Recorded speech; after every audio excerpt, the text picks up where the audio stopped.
It's baseball time in Texas, in Baltimore, and here on YouTube. I'm glad you're here. Welcome to the show. My Rangers versus somebody's Baltimore Orioles. My Rangers just frankly not doing their job scoring runs. The Orioles not doing much of anything, but they are a talented team. We're a talented team. Hey, Kane, I see you in there, buddy. I'll bring you in a little bit, okay? I'm excited for this series. It is hot here in the Dallas-Fort Worth area, and it is hotter. What? Do I have audio going? Hold on. Hold on. I got audio going in my background. I got to make that go away. There we go. I had to shut myself up there. Anyway, the Orioles aren't as hot as the weather. It's hotter there than it is here, over 100 degrees in the Baltimore, Maryland area. We've got Patrick Corbin on the hill. We've got interesting pitching for this series. TBD, maybe Dane Dunning, who's up for Caleb Bosley. Bosley gets sent down after getting kind of hung with the well, he had to take one for the team, let's put it that way. And it was obvious that they would send him down. Maybe less obvious. Hey, Dean, what's going on, buddy? Maybe less obvious that Dunning would come up, but I thought he might get a shot at some point. Certainly didn't know it would be this week. Tomorrow would be the day he would start. Bochy just said that on the pregame. I was just watching it, and it makes a lot of sense, but they might use him today. Bochy just said if they need to use him for 2 or 3 today, he doesn't start tomorrow. But if they can get through today, he probably starts tomorrow. Hey, Haley, how are you? I see you and Dean in the chat. What's going on, my friends? Really appreciate you both being here. Haley, I sent you a DM yesterday. Check it out. I'd love to have you on the show if you want to talk while they're on the road. Jacob Latz might also get a start. He could be Wednesday, but let's see how it goes. If we get innings out of Patrick Corbin today, it makes the whole series with Baltimore a lot better. If not, well, then who knows what the heck's going to happen.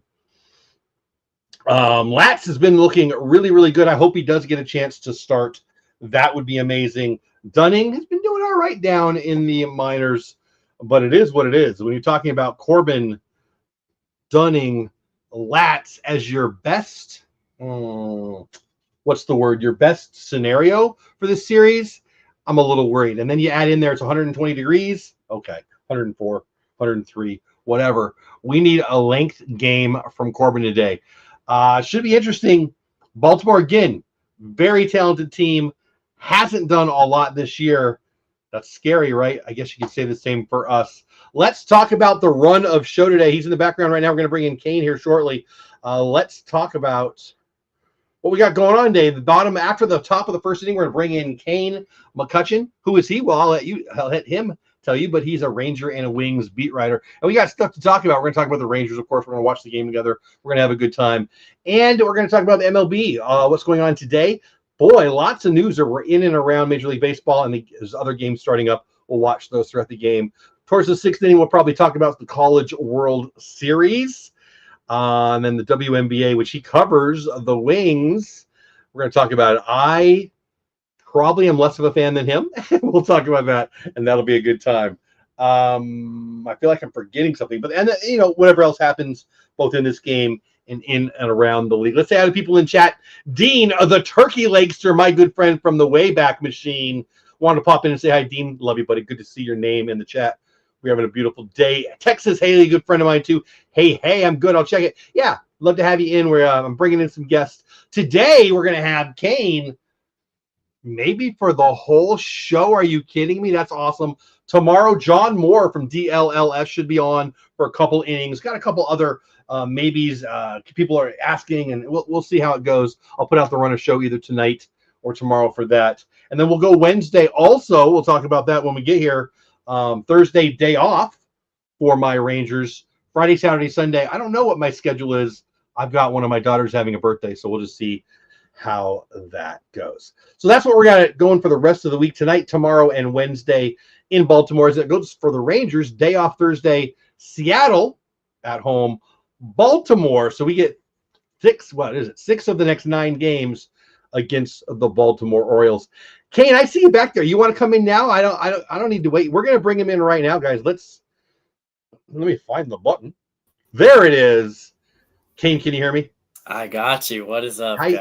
how you doing, buddy? You're coming in early. You're saying you might stay long. You are my favorite guest of the Oh year yeah, already. How you been? I'm ready to go. I'm doing great. I love doing this stuff. Love talking ball with you guys. It's so fun. So I'm very excited to be here. I love it. I love it. I should have brought you in for the run of show because it's all about you. We're going to talk about Kane and this Kane and that. So, how are you, buddy? How's your day going? Is it hot where you live? I mean, I don't know exactly where you live, but you're in the DFW area, so it's roasting here. Yes, I am in Burleson, so it is a little Okay, see here as well. Shout out to the South Fort Worth guys, Hobie Milner, another Fort Worth guy. So I was glad there you glad go. we got him bringing another Fort Worth guy. Yeah, it is a little toasty. Did have a nice swim in the pool, so I'm feeling good. I'm ready to go. Uh, Nice. we'll see. I like the hot weather. Being from here, I like the hot. So I'm from California. I used to say that I hot weather in Texas is a different breed. No, I like San Diego beach weather. That's that's what I miss. But it's been a long time. Let's tell them about you. I know you. I think most of the people in the chat know you, but I guess I shouldn't assume that. Why don't you take a minute and tell everybody what you do? You're a beat writer for the Rangers, the Wings. I'm going to shut up. Why don't you introduce yourself to the crew? yeah, so I have the immense honor of getting to connect you guys with your favorite team every day. That is my goal. I get to cover the Rangers and the Dallas Wings, and I love sports, love baseball, love basketball. So it's so fun doing that every day, and it's a huge honor. I'm super I blessed mean, doing what I do every day. Super fun. that's pretty cool. It is really cool. And we'll probably get into that at some point. I've talked to you about it on other times. I actually had a pretty long interview with you that stuff happened with my life and I never even got to post it. So I'll probably do some of those kind of introductory. How'd you do this? What's it like to be that? We'll get to that. We got a whole game unless we scare you away. You still good for most of the game? Oh, I'm good. I would be watching. I'm watching this game anyway. That's the part of it when the team is on the road. I'm still doing the same thing. So I Right. will be watching this game anyway. Excited to watch. Looks like we've got Haggerty about to lead it off. Let's go. Let's I see what love it. happens. I love it. Natalie's in the chat. EC needs to get at bats against lefties more to improve. I agree with that. Haley says, Kane, are you usually on the field for batting practice? I'll be on the field Friday. Oh, very cool. Texas Haley wants to say hello to you. You get to be on the field there pregame, I'm assuming, yes? Yes, I am on the field during batting practice. I usually will stay for Rangers batting practice and then leave when the visitors take batting practice, unless there is, a player that I really just have to see. Like certain guys come to town, you're like, all right, I got to see them. I got to stand 50 feet from them while they take batting practice and see, what makes them so good. So, yeah, we'll be down there for sure. I love it. Yeah, me and Haley are often in the same. When I'm at the game, she's in more games than me this year. But when we're at the game, I'm often on the rail with her. I'm taking video. She's getting autographs. It's a lot of fun. Haggerty swings and misses 2-2. We're not going to do a full-on play-by-play by any means here. We're watching the game. We call it a watch party because I watch the game. He's watching the game. You guys watch the game. Of course, I tell you what's going on. I have learned that more and more people who are from out of town will watch the show and do want some play-by-play. I'm that's not what this show's about, but I will tell you what's going on. And it's 2-2 with nobody out to our leadoff hitter, Sam Haggerty. I got to be honest with you, Kane. I want your opinion on this. I kind of mocked the pickup when we picked up Haggerty as he lines one into left field. Get down, ball. It doesn't F7 and one out. I think that what I saw in Haggerty was a guy who was coming off an injury, right? And wasn't kept by the team that had him, who needs offense. So I thought, what are we doing? Maybe and I think I said this organizational depth. Boy, was I wrong. This guy's having a really nice year.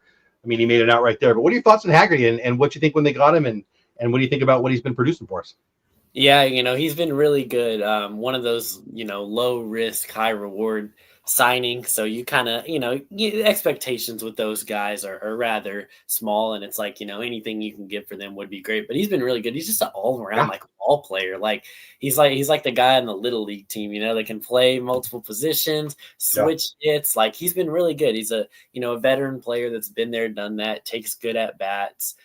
Really good in the field, a good athlete. I always tell people, a lot of people ask me about if certain baseball players being athletic, and I tell them, I'm like, well, there's some guys in the league that aren't the most athletic. He is definitely not one of those guys. He's been really good when he has come into the lineup. And I think it's important too that to note that he's one of those players that can sit on the bench for a week and then come in and be effective, because young players can't do that. And I see people all the time talk about how, oh, let's just put so-and-so up on the bench, this young guy, and then if we need him, we can call him in. But young players don't thrive in that role. And Sam Haggerty is certainly one of the guys that does. So, you need guys like that on your team.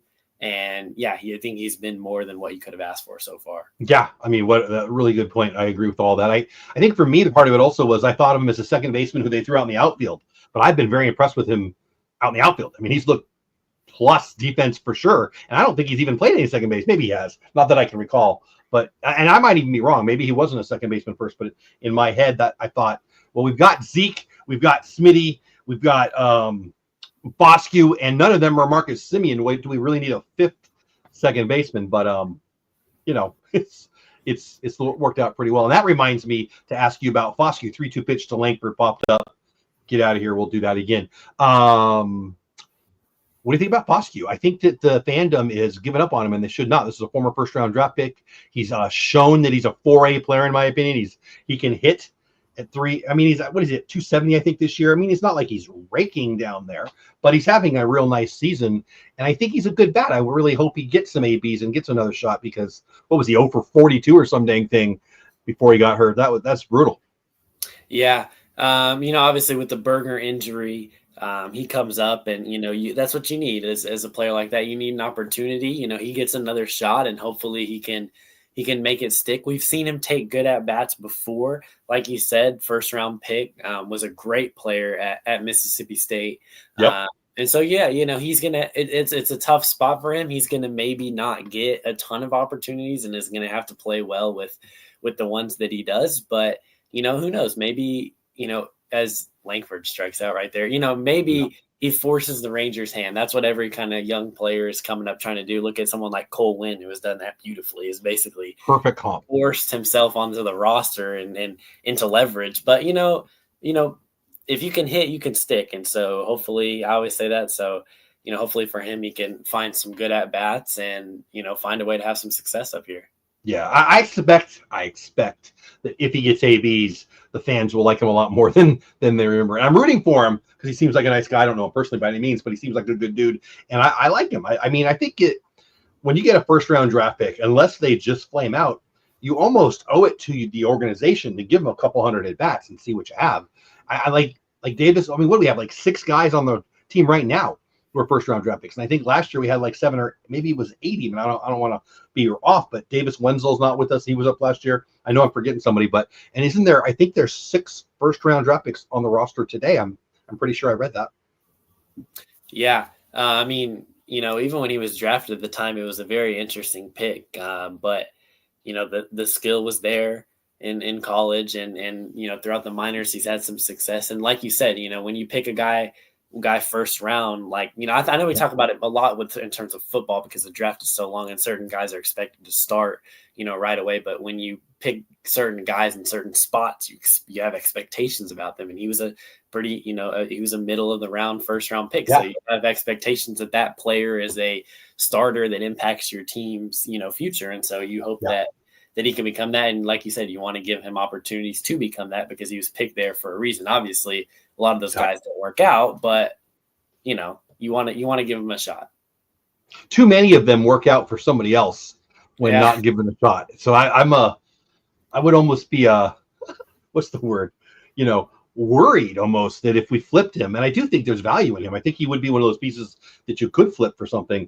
Not talking about Simeon just missed one. Not talking about salary considerations, and we'll probably talk about that at some point. But I think he's somebody that other teams would want to take a shot at, is what I'm trying to say. We'll see. Simeon in the 3-hole today. That's an interesting spot. Obviously, Seager getting the day off. Who else? Smitty? Is Smitty out? I think Smitty was out. So a little bit of a change in the lineup. What do you think about Marcus's, raking in the past, about 3-4 weeks now? Yeah, he's been really good. I mean, he's looking locked in. It was almost, to me, it was almost a matter of time. I mean, the dude is such a nature of habit. He's there. He's doing it every day. There's not a day. I know you guys know because you get there early, and there's not a day Marcus Simeon's not out there putting in work, and he's, sticking to the same routine. Works good at bats, and to me, it was bound to happen eventually.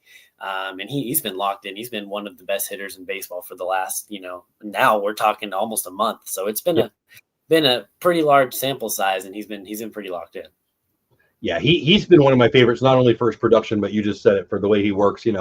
I 1,000 years ago and 100 pounds ago or 120 pounds ago or whatever, when I got to play, a zillion years ago. Like I said, I wanted to be those kind of guys. For me, I'm way older than you, but it was the Pete Roses of the world, the guys that just got way more out of their skill set.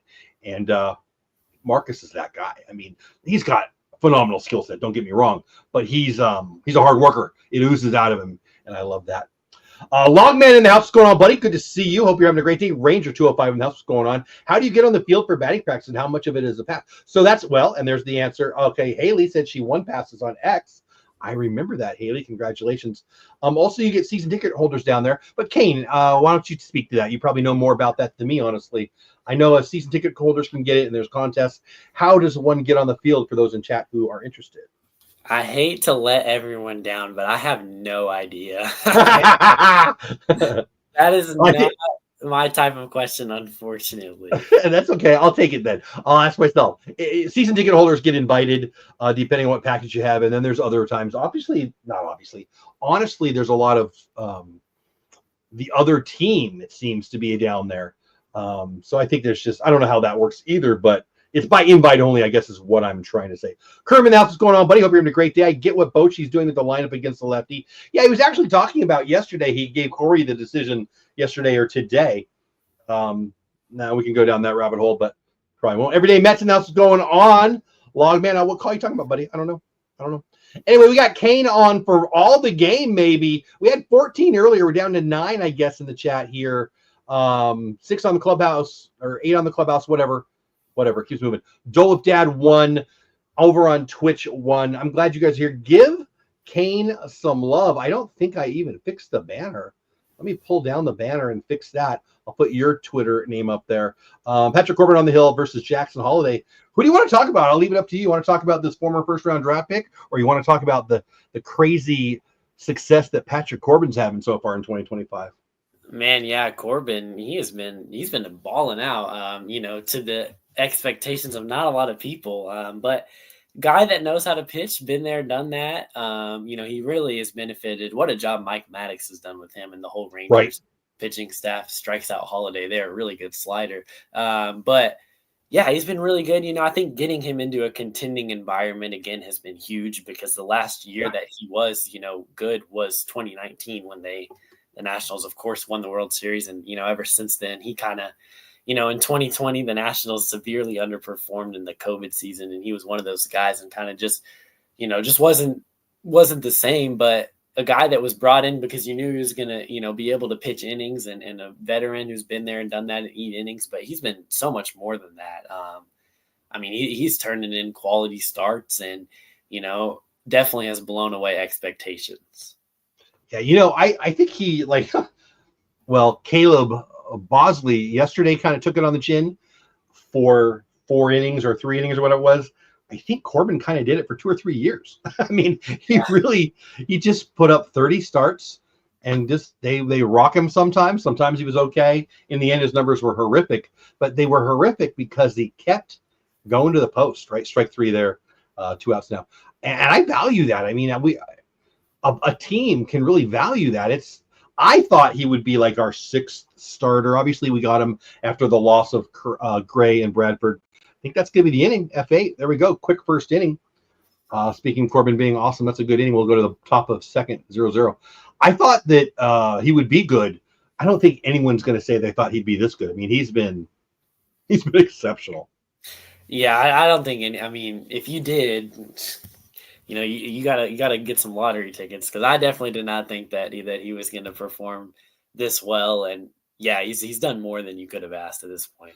Who I wanted was Kyle Gibson, who's now been, I think, cut by 2 teams. I love Kyle Gibson. I think he's an excellent pitcher. I think he's a great dude. I was rooting for us to get him, and I was happy with Corbin. I was, but I was rooting for Gibson, and well, I guess CY might be smarter than me.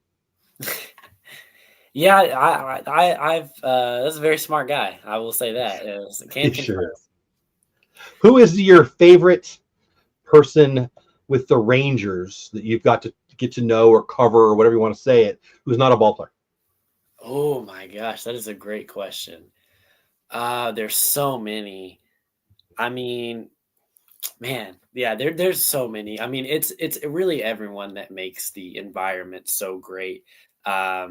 Bruce Bochy is literally the best. Like I he's the love Bruce best Bochy. manager that you could ask for. I mean, he has the best stories. Like getting to hear his stories every day. I feel like I learned so much just by being around him every day. And tell the people, is he hilarious? I know the he's answer. so funny. Yeah, he is. He doesn't come off as a funny guy, right? Until you get lucky enough to get a chance to talk to him, right? He's so funny. I mean, Yes. I remember earlier this year, he goes, it was when Higashioka went on the IL and there was another move, and he was like, all right, I'm going to test y'all and see who can type the fastest. And then he tells us the news and we're just all typing on our phone. There will be times like, during the off season when we'll meet with him and he'll come up and he'll be like, did you hear about our new signing? And I'm like, no. And he's like, that's because we didn't have one. He's just playing with the writers. That's awesome. He's the best. But there's so many people that go into so many people that you don't see. Like everyone that we deal with as the media, to the people that check us in, to the elevator operators, to the people that keep us safe. Like it's everyone. It's just a hands down. Like it's an amazing experience, and everyone is so great. The parking attendant, I know I'm forgetting people, and if they're listening, I'm so sorry, but I hope they're listening. Hey, everybody. I hope so too. But it's everyone that makes the experience so great, and it's those little interactions that just make your day, and it's great. I mean, everyone from top to bottom, the hands down organization, and it spills onto the players as well. We've seen, of course it does. CY likes to sign the character guys. Oh, there we go, Garcia, nice shot right there. Yeah, base hit, almost a double right there. Yeah, off the bat, I thought it was going to be a double, but it stayed up a little bit. But whatever, we'll take that from Dolly. Lead off.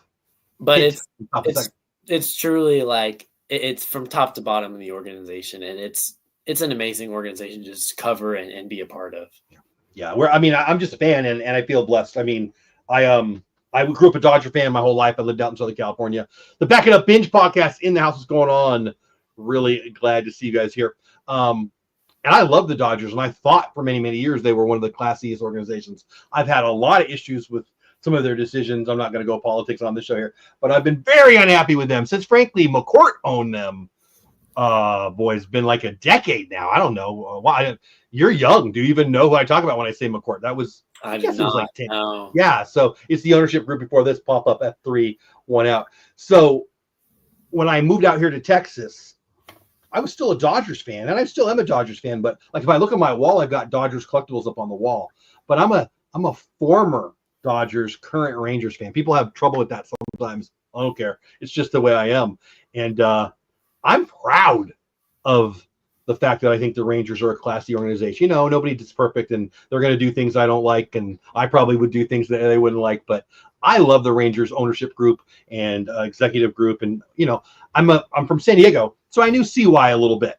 I knew Bochy a little bit, and we're in really good hands. I wonder, I hope the fans understand that, because not everybody's in that kind of situation.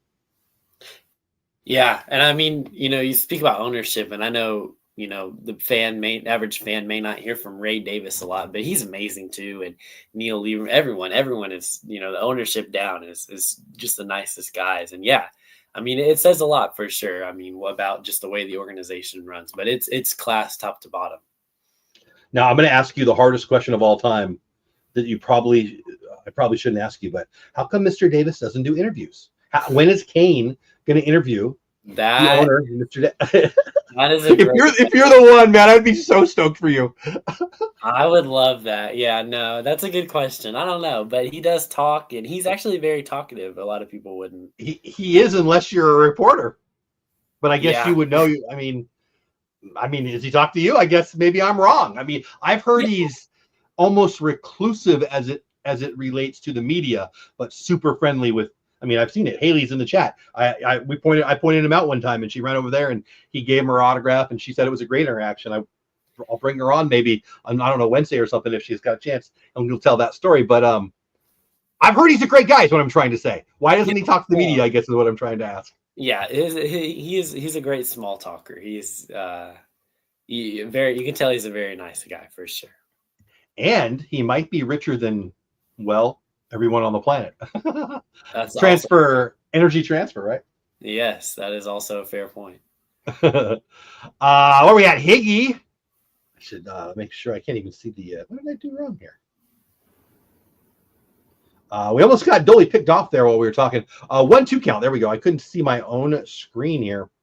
Dolly on first. Top of 2-0-0. I think I said, yeah, I did. I said hello to the Back It Up Binge podcast. Good luck to your Rangers with Rogers on the mound. My Orioles already lost. No, come on. He what is this? His third time out? I think he had a couple innings that looked good and then maybe a 6-inning start. I might not have that right, but Kane, any thoughts on the lefty for the Orioles? I don't want to put you on the spot. He's not just not like my big name out there. Tough acquisition there, man. Just looking at the Orioles from I do keep up with baseball, of course. I've always loved it, and so I always keep up with it. But man, so disappointing that they weren't more aggressive trade deadline last year and off season this year. I know they tried to keep Burns and obviously a figure they weren't going to go to. But yeah, I mean, very, very, very disappointing. I was thinking, with the new ownership that maybe that would be a little different, but they feel like a team of missed opportunities for sure. I feel like, and I'm going to make some assumptions here, strike three there, 2 outs now. When the ownership was transitioning, I think I'm not making any excuse for the Orioles. I don't have a dog in the fight. I don't root for them in any way, but I think it was just tough timing as they transitioned from the former ownership to kind of the end of acquisition season.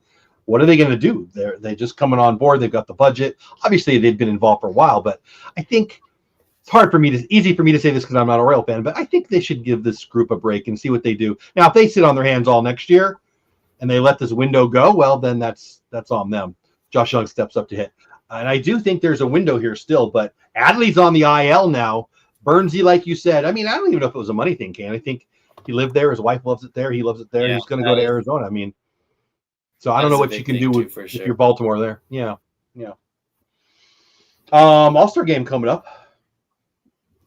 Who the heck's the Rangers going to send? Well, you're going to look pretty much straight to the pitching. DeGrom, Evaldi, and Malley, if their time on the shelf doesn't hurt them too much. But right now, I think you're looking at DeGrom for sure. And outside of that, it's definitely not looking like 2023. I'll say that. Yeah. Well, and that's a good point. What do we have, like 5 starters that year or 4? Yeah. Now we don't have 2 in the top 10, and they're both at 10. What happened in 2023 voting wise? I don't know how that worked out. And then 2024, we're at home and we didn't have the representation so much. So what happened? We used to vote for our boys, and is everybody just that mad? I guess so. I mean, I don't know. Definitely interesting when you stack it up, but I think for the most part, fans do a good job of voting who deserves to be there. I would say is probably fair, and then obviously the fans don't have a say over the starters or the starting pitchers or the reserves. So I think for the most part, he's done a good job. I've always believed it's a fans' game, and frankly, who cares? Like if the more popular guy gets in there and he's having a good year, that's good for baseball, not bad. I've never had an issue with that. Frankly, last year's rosters on both the AL and the NL were lacking some firepower, I thought. And I think sometimes you go with a bigger name. A lot of people want to reward a first half, for an all-star. Let's be real. 2023, Tavares and Zeke were both kind of on the cusp, in my opinion. And boy, not since have either one of them been very good. But for me, to answer my own question there, I think Smitty maybe, probably not. And I think DeGrom. And I think that's probably because you take a Ranger pitcher for sure. It's not going to be Nate. It's not going to be Malley because they're hurt. So we'll see. And I think that's a great story for DeGrom. I mean, what a year he's having, and one of the best ever. Yeah, definitely well-deserved for DeGrom. I think he'll be there. Smith is so tough because he doesn't have a defined position. Obviously, that's different when it comes to the reserve voting that's done by, not the fans. But when it comes to fan vote, that's obviously so tough for him because he's just kind of listed somewhere and, not really a defined role. And I don't know if he's appreciated nationally maybe as much as he's appreciated here. I mean, you might have a different opinion on that, but I don't get the feeling that he's a name that people go, he's an all-star. Hey, Cameron, what's going on, buddy? I mean, what do you think about it? Is he getting respect nationally?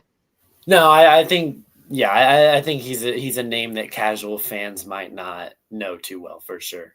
And someone that baseball fan, the people that are in the weeds of it are starting to get to know, especially with the Silver Slugger last year. But Yep. yeah, I would say the casual fan probably is not too familiar with Josh Smith. Yeah. 15 people here, mostly on Texas Rangers Clubhouse. A couple people over on Dole of Dad, one over on Texas Rangers Clubhouse on Twitch. I appreciate all of you.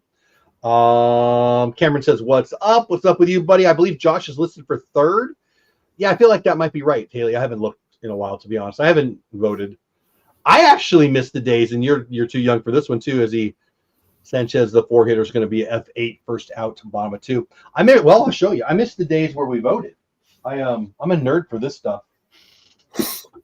And I bought this on eBay. I showed this on the show before, but did you ever vote like this, Kane? No, I know is the answer. You've only voted online, right? I have only voted online, but I do remember, like, I think this was 2012 when the All-Star game was in Kansas City, actually having a paper ballot that I got, at one of the games. But I did still vote online that year when I was 8 years old or whatever. But yeah, no, only have ever voted online. But go ahead. I, from a very young age, wanted to vote for every sports all-star game, and I was on that thing. And I remember when I was little, like, voting, and then I didn't understand how, TV worked at that point, watching MLB Network to see if the rerun would update my vote. I love it. Was locked in. I actually have a funny story about it. NBA Tell All-Star. me. When I was little, I wanted to vote for the NBA All-Star game. When I love basketball, and I'm sure we're going to get into that, but specifically, I know this is not going to be a popular opinion, but when I was, 8 or 9, I loved the Heat teams with LeBron, D Wade. Oh, don't get pissed, people. Don't get mad at him. I remember wanting to vote for the NBA All-Star game when I was little, and my dad was like, well, who do you want to vote for? And I was like, LeBron. And he was like, you don't even have to vote for him. He's going to be in there. You're not voting for LeBron. I like your dad already. Yeah, I'm not gonna lie. I'm not a big LeBron fan. I mean, I can respect the unbelievable talent, but he's not my favorite. Well, you mentioned it. What'd you think about the game last night, Game 7?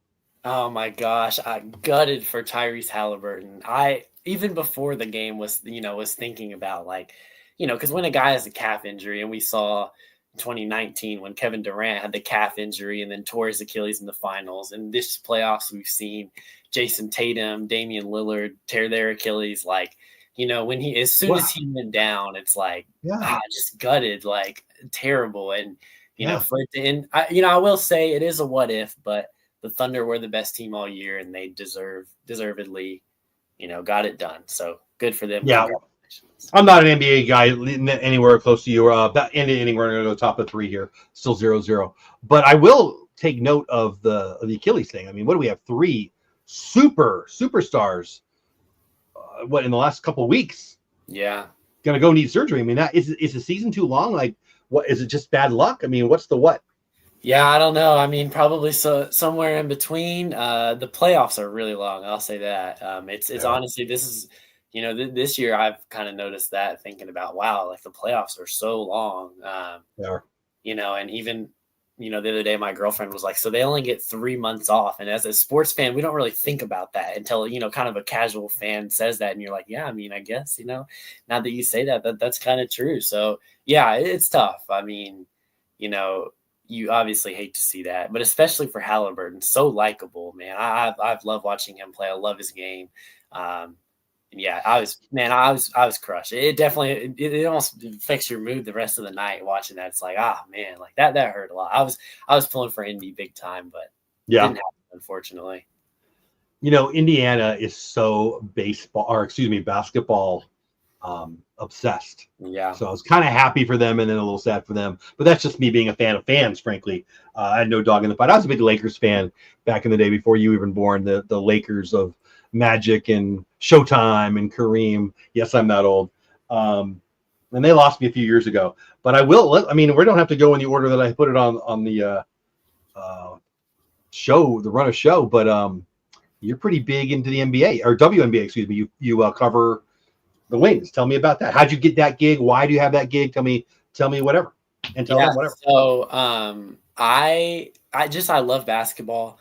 So I started watching the WNBA around the time the Wings came. here in 2016. Thought it was cool that we got a team. And has it really been that long? 20. So you just said yeah, 2016. That blew me away. I mean, yeah, I know you're right, but it didn't feel like. this is the 10th year. Yeah, it's Wow. crazy.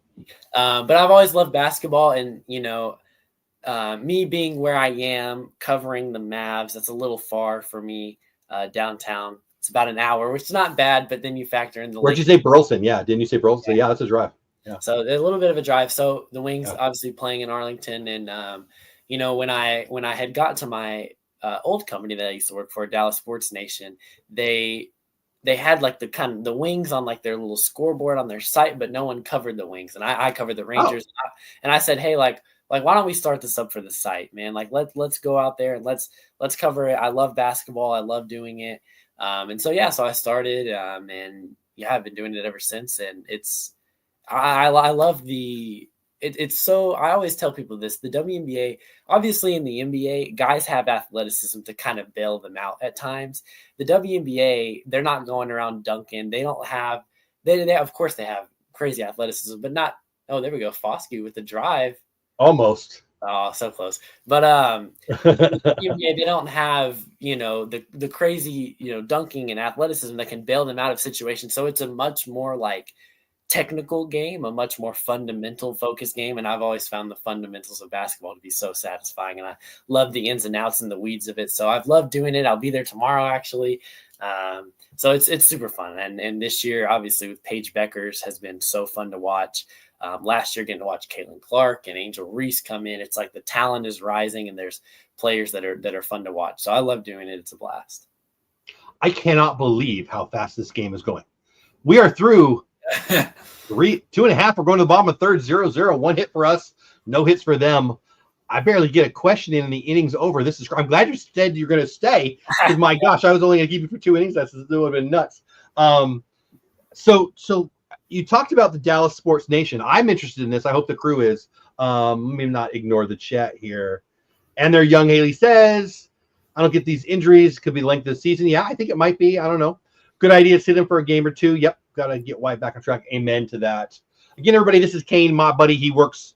Well, I don't even know who you work for. We'll talk about that in a minute. But he's a writer for a beat writer, or beat reporter, I guess the way to say it, for both the Rangers and the Wings. We're talking a little WNBA right now. He's a bigger fan of it than me. I love some girls' sports. I have 4 daughters. Now I've got a couple granddaughters too.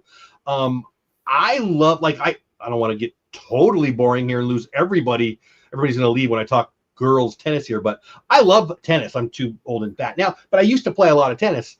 And while I loved watching, Agassi and Sampras and McEnroe and Federer and Nadal and all the studs, right? I love watching all of them. I really, frankly, liked watching the ladies more, because not that I could do what Serena could do or what any of them could, I couldn't, but it was more realistic to a guy who wanted to play the game. I'm not going to be Roger Federer. What he's doing is video game stuff. And I found, and I still do, I enjoy watching women's tennis quite a bit. Well, not more than, it's just a different thing, but as much as I do men's tennis, and I love tennis. I can't say the same for basketball, Kane. The women's game, A, I don't find it very athletic, and B, man, I wish they would stop screaming at me about their politics. As you cover the sport, how do you, and I'm not asking you politics, I don't care. I'm very open about mine, but I try not to ask other people why I'm on. But how do you, as a reporter, share the story, which I think is a very political one in the WNBA, and Angel Reese and the refs' lack of, I guess I want to say fairness. I hate that word as it relates to somebody like Caitlin Clark, and just provide the information about the game. Like, is that a challenge for you, or is that just something that I'm seeing because I'm maybe a little more sensitive about that? Yeah, I think it's definitely something that you have to be cautious of and keep in the back of your mind. But at the end of the day, I keep it all about basketball. I tell people, if you want the political side of the WNBA, there's plenty of people to get that from. There sure is. I am not that person. I choose to keep it about basketball because that's what I love about it. The ins and outs of the basketball. I'm not here for the politics. I keep all that personal. I do very much, pride myself on being informed and staying informed on what's going on around me, but I don't share that when it comes to my work. I kind of try to separate. It's probably smart. Things. Probably smart. So yeah, I think you do keep it in the back of your mind, and as more of a, hey, let's make sure this stays about basketball and, the extra stuff, it is what it is and it's going to happen. But if you're going to read my stuff, it's going to be about basketball and I'm going to tell you how it is. And I'm going to not keep it about basketball. I'm going to move it to baseball from a basketball player. What do you think about Paige's fastball the other night? Man, that's pretty good. There's not a lot Yeah. to do. She definitely impressed me. She did play baseball though. I did know that. Actually, baseball. Oh, I didn't know that. That's cool. When she was younger, and so yeah, Okay. I mean, although she did say the sport that she would want to go pro in is tennis, which I honestly would not doubt her at this point. She is very athletic, but Yes, I yes, yes. also love tennis too. I got to throw that in there. I started watching tennis about 5 years ago because of, in large part, I will say, Naomi Osaka, really good. Oh, wow. Really? Wow. Player, yeah, and so I've loved watching Madison Keys win the Australian Open and Yes. Look at you. I love tennis. I started watching. I do too. And I love it. I am working on the belly needs to go away. I'm working on it. And hopefully, one of the reasons, though, frankly, and very, very bluntly and honestly, I miss tennis. I haven't played since I moved out to Texas. I haven't played anything, really. And one of my goals is to, in the next 12 to 18 months, get out on the court. So, hey, not today, but maybe in a little bit. I'll. Back in the day, I had a pretty good serve. Right now, I think I might pull a muscle. We'll see in a year or so. Do you play or do you watch? I guess I should ask that. I play a little bit for fun here and there. Me and my sister, my little cousin will play sometimes, just here and there for fun. Haven't played that much. Played pickleball a couple times. Yeah, I've got some pickleball right there. I got two paddles and some balls. I've never played the game, but I'm looking forward to playing that one too. That looks fun. Yeah, mostly just watching it though. I really want to start. I really only watch the majors. I really want to start getting into some of the other tournaments too, and I want to go to the Dallas Open next year. That's on my sports bucket list to check off in the off season. That might be something I want to do. So I'm a little concerned. I don't know if I'm ahead of you or what. Little line drive into left field. It looked like Haggerty jammed his left wrist and or hand. Yeah, he's playing with it right now. He looks like he might stay in, but he's definitely jammed it. Let's watch the replay here. Yeah, those are always tough. Those and you dive, and yeah. He hyperextended that back. He's hurt, guys. Yeah, that does not look good. That does not look good, is right. Oh my gosh, look how far he slid. Oh, he looks right. Oh, we're in trouble here. Hey, Rob, what's going on? Rob Carsum in the house says, show the game. That would be illegal, copyright infringement, and I don't want to lose my channel. So no. But this is a watch party. You can watch it on Victory Plus. I don't think it's on MLB Network tonight. I think was it on MLB Network tonight, or is that last night? I do not know, but I know in market you cannot watch it on MLB Network. So that's true. You're on Twitch right now, buddy? Cool. Well, I'm glad. Or are you watching the game on Twitch? Cool. Well, I won't be showing the game here. Base hit in right field scores a run. Haggerty stays in the game. So I'm going to take that as good news. Bad news, base hit 1-0 bad guys. So listen, Kane, you're a writer for the Rangers. You're probably going to know better than I. Have we won a game ever where we didn't score the first run in 2025? Because I like to be Mr. Positive, and as soon as the other team takes a lead, my positivity goes pretty much out the window. We're in trouble. Yeah, that I see that. I'll say this: whenever an early home run or run happens, I'll have a bunch of people in my mentions be like, "Well, if the game's over," and I will admit I do laugh, and that's all I'll say about that.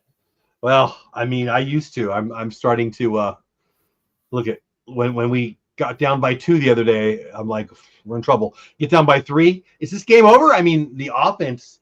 I mean, the stats, everybody who follows the game, most people in chat, and certainly you are going to know, the stat right now is if they score 4, they've got the best record in all of baseball. When they don't score 4, well, that's 6 days a week. I mean, what is going on with this offense?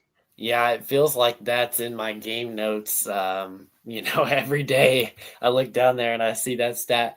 I mean, it's just up and down. And, I think that it's fair to say, but Bruce Bochy said the other day, it's fair to say that guys are still trying to find their way. And he also said it's fair to say that, at this point, a lot of guys in this lineup are trying to find their way. And it's a prolonged thing. And right. It's tough.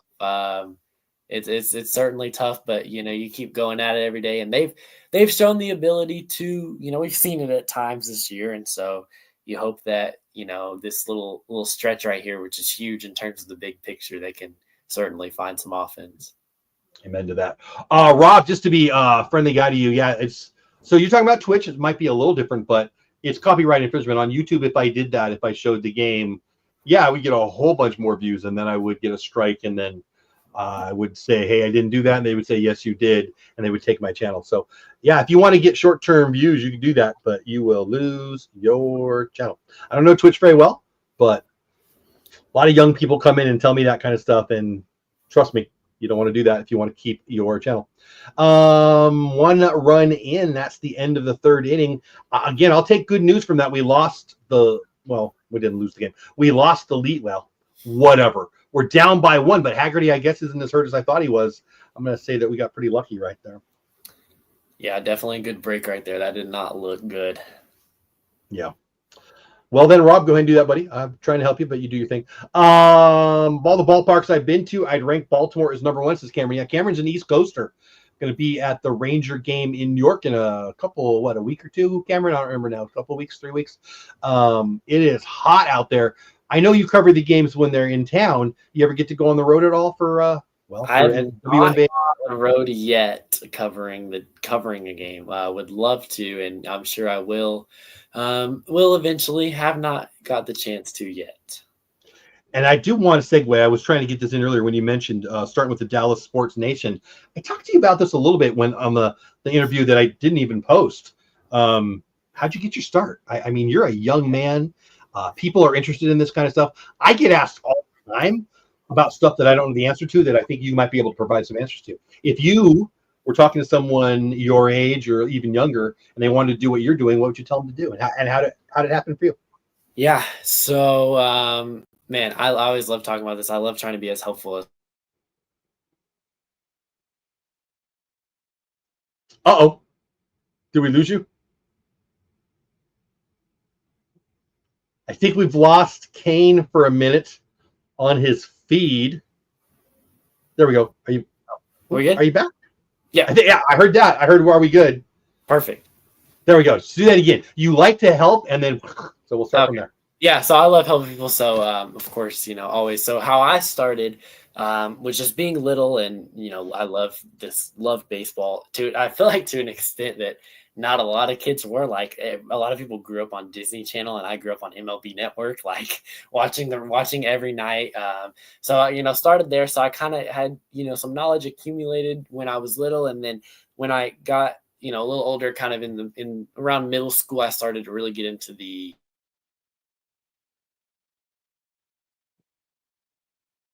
Uh-oh. Did we lose him again? Kane, we lost you. I'm assuming you can hear me, but I don't even know. You started getting into. There you are. Are you hardwired in or are you on Wi-Fi? I'm on Wi-Fi. Can you hardwire in? Because I think that's what's happening. I don't know that I can. Well, we'll just tell you to repeat yourself then. Because I hear you good now. Yeah, so I love basketball, and we had a basketball podcast, and I wrote for some freelance sites here and there. And when I was 16, looking for a job, as 16-year-olds do, I saw an opening at Dallas Sports Nation, and I saw it at school, and I was like, I'm going to go home and apply for this. And I went on, and I applied, and I was like, opened the application, and I was like, oh man, I don't know about this. Like, I'm too young. Like, I'm going to close the application. I don't know. And I felt, the Lord tell me, hey, like, go open it, go fill it out. And I was like, man, whatever. Like, I'll do it, I guess. So I go and fill it out. And a few days later, they're like, welcome to the team. And of course, after I gone through the sample and all that, and I'm like, cool. I have no idea what I'm doing. So I guess I got to figure this out now. So it's a still going process of figuring things out every day. And I have since moved to covering the team for the Fans First Sports Network, which was a lot of people don't know. I actually work there now. What a lot of people do know, they've heard of, is SB Nation. And basically when SB Nation disbanded, the company that I work for now, Fans First Sports Network, that's how that started. So if you want to, did they buy SB Nation or is it a different? I'm not sure. I think they kind of just started their own thing. Not sure the ins and outs of it, but it's a lot of the podcasters were with SB Nation. They've just started tapping into writing, so I'm there now. and getting to do this every day. It's awesome. And it's a process of growing and learning. And, every day I'm still learning in my 4th year, and it's great. I get to, really be I love it. To think about, hey, what can I do better? There's still improvements every day. What I would say to other people is like, always keep your eyes peeled for opportunities, because you never know who's hiring, who's, doing what. So that's kind of how I started, and that's what I would say. But B, almost most importantly, is like, start now. Like, start your own website and upload them now. Start writing, upload, I know there's tons of places where you can make websites, and, start now, write your stories. You have Oh, shoot. We lost you again. Hang in there, guys. I think he'll be back. He's just on Wi-Fi, and it's a little wonky, it looks like, at his place right now. Hopefully he'll be back here shortly. Right now he's frozen. I don't know if you can hear me, buddy, but you're frozen on our end. Cameron in the chat says Orioles pitching has been dog water the entire year. Well, it's only the 3rd inning, big guy. Dolly up, 2 outs, top of 4, 1-0 bad guys. Kane McCutcheon, our guest, he's frozen right now. His Wi-Fi is being a little wonky, I believe. That's my assumption anyway. He'll come back as soon as he can come back. Yeah. 0-2 pitch coming to Dolly. 1-0. Corbin on the hill for us, looking good. Rogers on the hill for them, looking even better. First of 3 games in Baltimore. Over 100 degrees at game time, I believe, is what they said. Yep, we've lost Kane. Hopefully Kane will be back shortly. I think his internet's a little wonky. That's all right. Make sure you give him a follow over on X. 13 people here live. Let's see. 3 people on Dole Whip Dad. 1 on Twitch at Texas Ranger Clubhouse. Everybody else here at Texas Ranger Clubhouse. Happy to have you wherever you're at. Best experience in chat, definitely over at the Texas Rangers Clubhouse channel. Hope you come over here, subscribe, inside everybody in chat. Dolly takes strike 3 for the backwards K. I am going to check my messages in case Kane's trying to get a hold of me.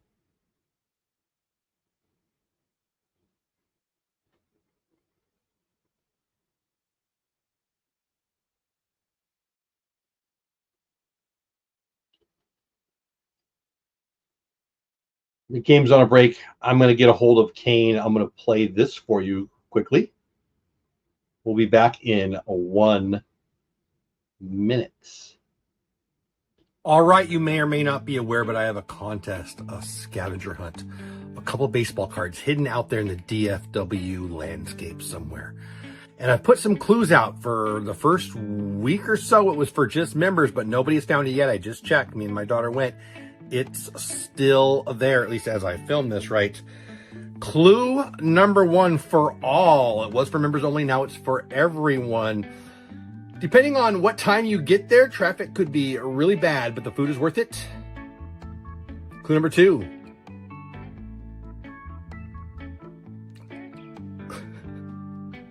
Go find it. Look at I should do a new clue. What would be a new clue to show you, to tell you best tacos in town?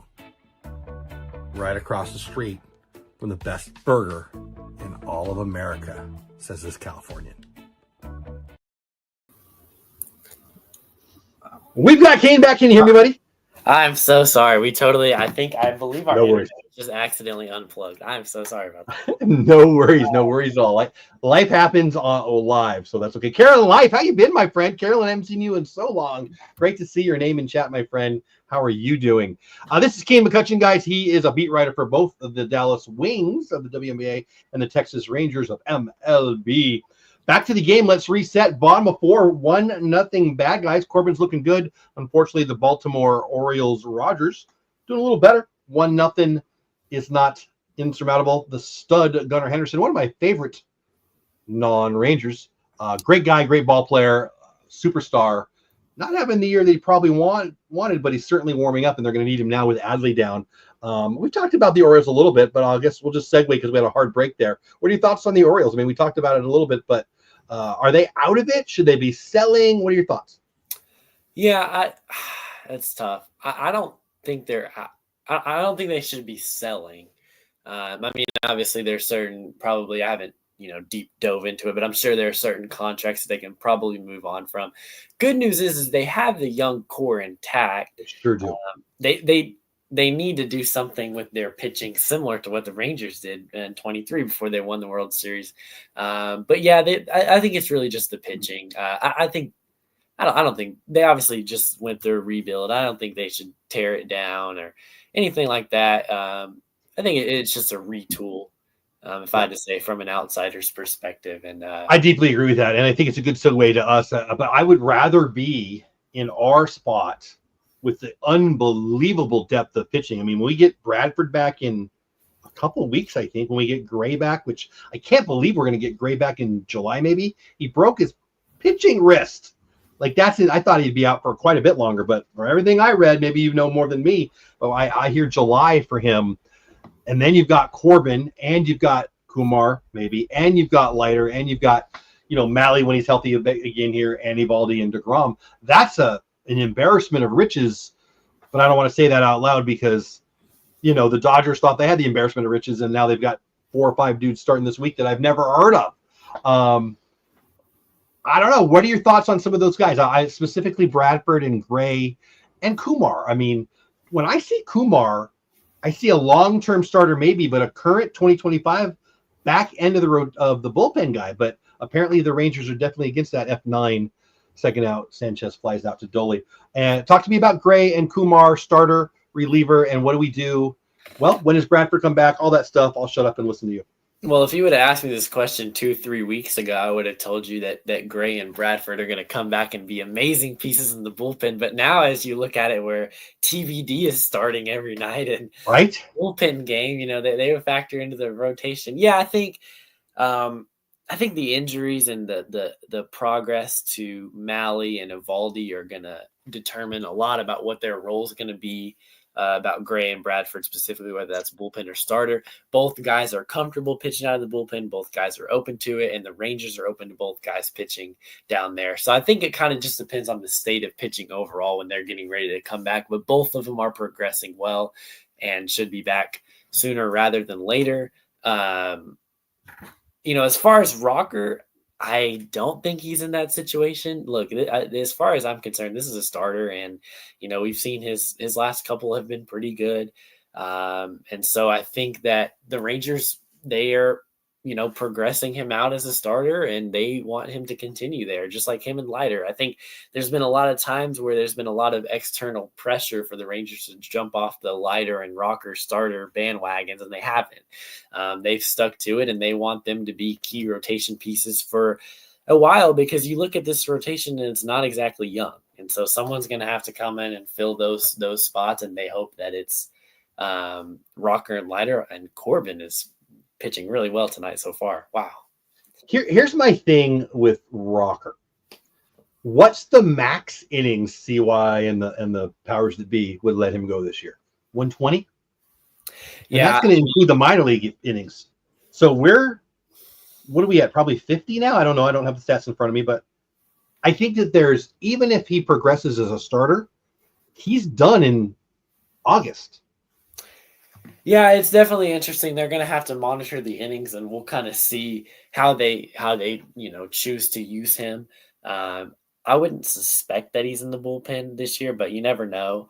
We'll see. But yeah, the innings is certainly something to watch, because he hasn't thrown innings, period. I mean, he really hasn't less than 120 since Vandy, I think. Right. So you've got to certainly monitor that, and they have to with all these guys. Really, Bruce Bochy said he's got to watch out for DeGrom and Malley, who just came back off Tommy John. He'll have to watch out for Bradford and Gray when they come back, and Eovaldi, who is a frequent injury history. It's crazy to think what they've done with the injury history that they have, and how much they're going to have to be monitored. It's interesting to think about for sure, but almost adds a component to their performance this year. Yeah, no, I totally agree with that. And I know that I know baseball enough to know that Bochy knows way better than me how to handle all this stuff. Not only because he's on the inside and he knows all the stuff, but this is kind of why he's going to the freaking Hall of Fame when 5 years out when he wants to. I mean, I think that as fans, and I'll speak for myself, I have opinions, and my opinion is Rucker should be in the pen so we get value out of him deeper into this season, because I don't want him to go 120 innings and get hurt again. I mean, we talk about the fans were mad at Leiter because they didn't think he was ready. This should be his rookie year. It is, by the way, his rookie year. But last year we had some starts and he got blown up. Well, guess what? Almost like a writer is writing a story. That's exactly what we just had with Kumar. He was 8 point something a couple starts ago. He's looked real good the last two. But when people were talking about Kumar being the rookie of the year, I'm like, guys, the most innings he's going to get is 120. I suspect he's going to get more like 80. He could throw 5 perfect games and they're going to shut him down. He's not going to go that far. So that's why I think he should be in the pen. I do want to ask you about Malley, though. I am just somebody who scours for information. You're actually down there. Tyler Malley news is hard to find. Is he what's the what? Do you know anything? Yeah, no, it's definitely been a little tough to come by. Honestly, I haven't heard a whole lot. Should that concern me, or is it just because there's other stuff going on and he's just doing his thing? And like, I don't know what you guys do, but does nobody ask about how he's doing? I mean, definitely it is asked about. I think it's kind of interesting. You kind of like not take it with a grain of salt, but injuries progress more than I would say we get the information to know. A lot of times, we understand what's going on with injuries, but we're meeting with Bochy before the games. And then after he meets with us, he's going to meet with to talk about injuries. So it's kind of like, we don't always, we don't always, know the full, but yeah, I don't know that it's to be concerned about. I think, maybe more so like, I don't want to say like, oh, a guy's expected to get injured, but like if you look at this rotation, it's like pitchers should be. Yeah, especially with pitchers, and then specifically this rotation, it's like, yeah, you got to come to figure that like some of these guys are going to get nicked up, every once in a while, and we'll see, when the next update comes with Malley, and it's really about the live BPs and the rehab starts. So until a guy is really able to get cleared to do one of those, it's kind of tough to see like where he's at per se. And you mentioned the live BP. Did Nate throw one today? I believe he's on track for Friday. Do you know? I know it's in Baltimore. And know there, that he threw one over the weekend. I'm not sure about today, but I know that he's progressing. He's been playing catch like pretty much every day. I think Jeff Wilson, if I remember correctly, right before the game, Jeff Wilson said he threw today, which would put him on track for Friday. I might have that wrong, but I think there's the inning. This game is flying by. We are through 4.5, going to the bottom of the 5th. Baltimore 1, Rangers 0. Yeah, I know you've heard that before, right? One more injury question. Sporzy. I read from his mouth that he doesn't have confidence in letting it go yet. Anything there? Man, Josh Sborz has been. It feels like every day Josh Sborz is out doing something, getting ready and trying to get good to go. He is one of the ones that's very hard on himself. Is he? He wants to be. It's so much different with the relievers too. Like a guy's rehabbing, and I'm like, I will say this to your point and all its injury questions. It feels like I've seen more live BPs in the last month. Like, oh my gosh, it's like every day they're doing a live VP. But Sborz it's interesting with the reliever, obviously, because they're never going to be built up to go far. So that anytime you get the shoulder injury or the arm injury, it's tough to, build him back up, and interesting to see. It's so much different than a starter. But, he's progressing, he's doing stuff very frequently, and hopefully he can, factor back in soon. But yeah, I mean, the pitching injury, it just feels like every day there's a live BP, and I'm like, oh my gosh, like, how many of these are we going to do? Well, when you got a rotation of 13 or 14 on the roster at once, I guess, probably 13, right? Mostly 13. And then you've got probably 6 that are going to play AAA and in the majors. And then you add in the IL. I mean, it's a lot of human being arms. It adds up, And I do want to mention that. You mentioned him earlier, but we kind of got off it pretty quickly.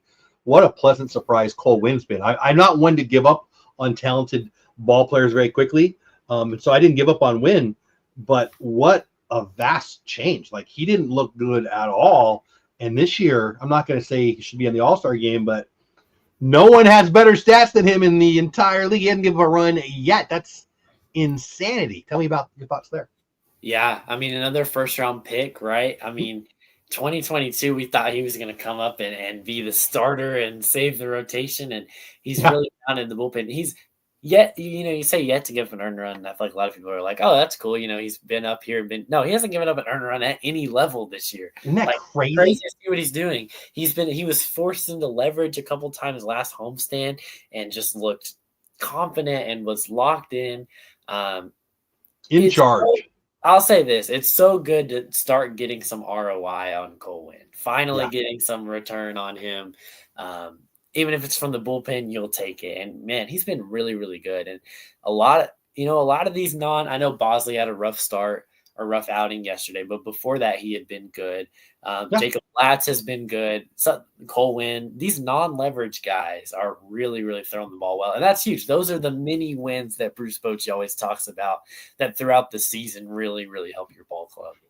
You mentioned Latz. Latz has been better than good. Latz has been, he hadn't been Cole Winn, but you're not that far off. I mean, especially lately, a little drop. Yeah, drops in front of Doley there for a base hit. What was that? Mayo, I think. Mayo with the 1-out base hit. Bomb of 5, 1-0 bad guys. Cedric Mullins, former Team USA guy, 8-hitter for them coming up. Corbin still looking good. That hit was certainly not hit hard by any means, but it fell where it did.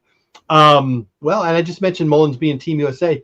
I love the WBC. I don't want to change where our trajectory too hard right here, but are you a WBC fan? Because I'm nuts for it. I am. I'm a huge WBC fan. I love the national team in any sport. Me too. Yeah. And so, huge WBC guy. So excited. And I know we've been talking a lot at work with various people about, trying to mix together a roster and right. So excited. I hope, I did not get to cover it in person last time. I did some coverage for it, though, writing. I will not be doing that this time. So I'm excited to just really enjoy this one and see what happens. But, I'm very excited to watch it. Might make the trip down to go as a fan to Houston and watch it. So I think I'm going to do that again. Old man story. I was at the first WBC. I got to see Clemens. I got to see Griffey. I actually got to talk to Griffey about a home run he hit against South Africa that probably landed in South Africa. And it was a wonderful conversation. And maybe it's a story for another time. But that was one of my favorite baseball weeks. We went out to, the Phoenix area, and we got to see the first round. And it was just in those spring training ballparks. And boy, it couldn't hold them. But watching the Derek Jeter and Al Leiter, daddy of one of our ball players, Clemens, just all the names. This just unbelievable. I mean, heck, Lee Smith was the pitching coach for South Africa. I mean, it was just there was Hall of Famers everywhere. There was future Hall of Famers everywhere. Got to get Mike Schmidt's autograph because he was doing some announcing. One of my favorite trips ever, and that was early days when there wasn't as crazy popular as it is now.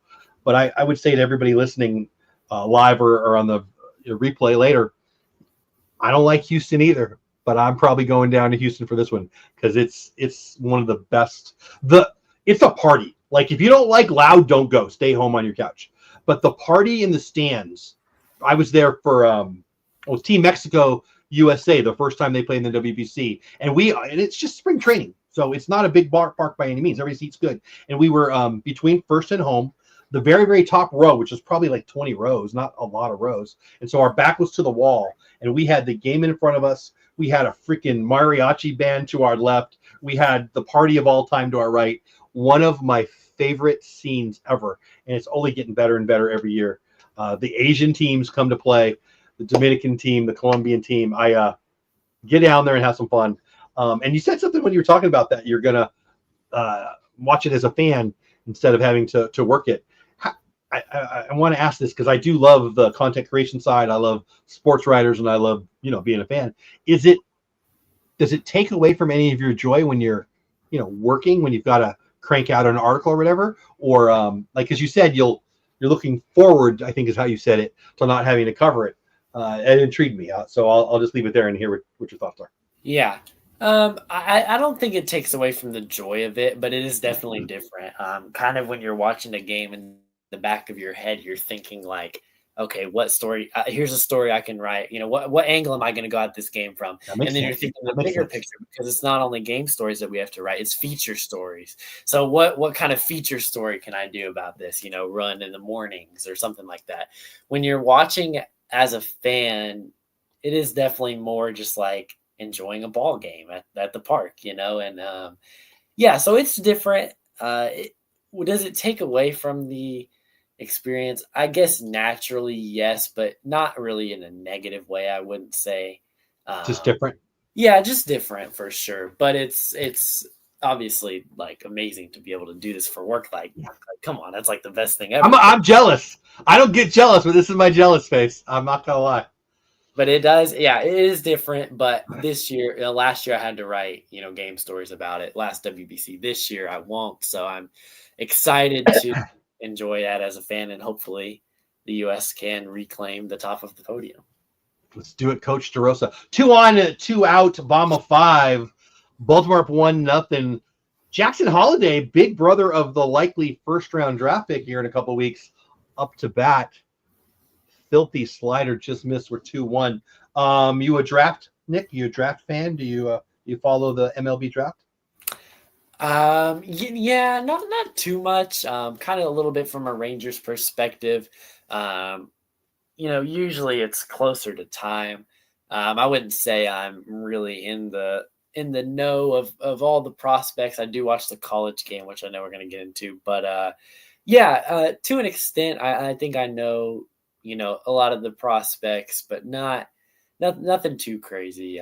But closer to time, we'll definitely do research and know about that and just kind of see where the Rangers are at. Who are they going to pick? This year, I feel like they haven't picked a high school guy in a while, but this year, oh, that is trouble. And 3-run bomb for Holiday. Looked like he knew it. I got to be honest, I wasn't so sure. He set up like he thought it was gone. I thought maybe it was gonna stay up, but what do I know? I'm just looking at a little screen on my screen. 4-0 bad guys, 2 outs, bomb of 5. Ethan Holiday might be the first-round draft pick. Jackson Holiday is, well, a former first-round draft pick. 1-1, 3-run bomb, lefty on lefty crime. Boy, he really didn't know it. I got to be honest, it barely left. I thought it would stay in the park, but no, it was out. It was pretty good. Now I watched the replay. It had some legs. 4-0. I said it earlier, Kane. We're down by 1 or 2. I feel a little guilty. When we're down by 4, I have very little confidence in this lineup right now. No Corey, no Smitty. Frustration reigns, at least in my head. 18 people here live. Glad you are here with Kane and me. 15 people on Clubhouse, Texas Clubhouse. 2 over on Dope Dad. Thanks for being here, guys. Come on over to the Texas Clubhouse. Subscribe over here. Say hello. 1 person over on Twitch. I'm glad you're here wherever you are. But again, the best chat experience is over on the Texas Clubhouse. Hope you come out over here. When you're a writer, Kane, and you're watching the ball game, but you're also on X, how do you determine, this is a very selfish question, what you put out on X right now and what you save for a story? And how do you manage that? I don't know if anybody in chat's going to care about that, but I very much am interested in your answer. Hey, Michael, what's going on, buddy? Yeah, maybe. Hopefully not, but maybe. We'll see. yeah, so I think X is kind of mostly just for me is updates, right? Like for the people that maybe aren't watching the game or that are just kind of provide some context about what happened. Obviously, if there's any like big stats that are relayed to us, I will post those. In terms of the story is also the same thing, but quotes are such a game, quotes are such a big deal for stories. So you're kind of almost basing your story around that, kind of seeing like, what's going to be said and what, because I almost feel like for me in my stories, I will put a claim out there and then look for either a stat or a quote to back it up. Twitter and X throughout the game, I always still call it Twitter, I'm so sorry. X throughout the game is mostly kind of just my claims and kind of what I see happening. And then the stories are much more from a player's and coach's perspective, what happened throughout the game. So I think that's kind of how you differentiate the two, I would say. Yeah, that makes sense. That's a really good point. I often wonder, like the I don't know, Adam Schefter or Jeff Passan or whoever, they're with the instant news on X, and there's often a battle for getting it out there first, or being first, or giving credit who's first and retweeting it or whatever. But I wonder how, when you're getting paid to do what they do, where the ROI, to use your word from earlier, is for like a Jeff Passan to put it out there and then not put it in his article. I mean, maybe you're following X sends them to the articles. I mean, this might be way inside baseball stuff, but it intrigues me. Yeah. I think that's kind of what that's kind of how I would say I would look at it, is mostly our industry is pretty driven by X. And so, you think that, that's kind of where you build up your readers and stuff like that. And companies do a great job of promoting stuff as well. So they'll help you on that. But yeah, and especially just like, I mean, really, media and writing in general, it's not like you're reading my stories in the paper every day. So they've got to be driven from somewhere. And so, yeah, I think they're driven from X, and that's where you kind of build up, and then people see it, and that's where they click on your stories and stuff like that. That makes sense. That's interesting perspective. Again, I don't know if anybody in the chat cared about that answer, but I certainly did. I like that stuff. Do you see yourself being a writer as a career forever? I would like to. I really like kind of just doing my own thing. It's a very, it's a very individual process. You're working with other people, but you're working by yourself at the same time.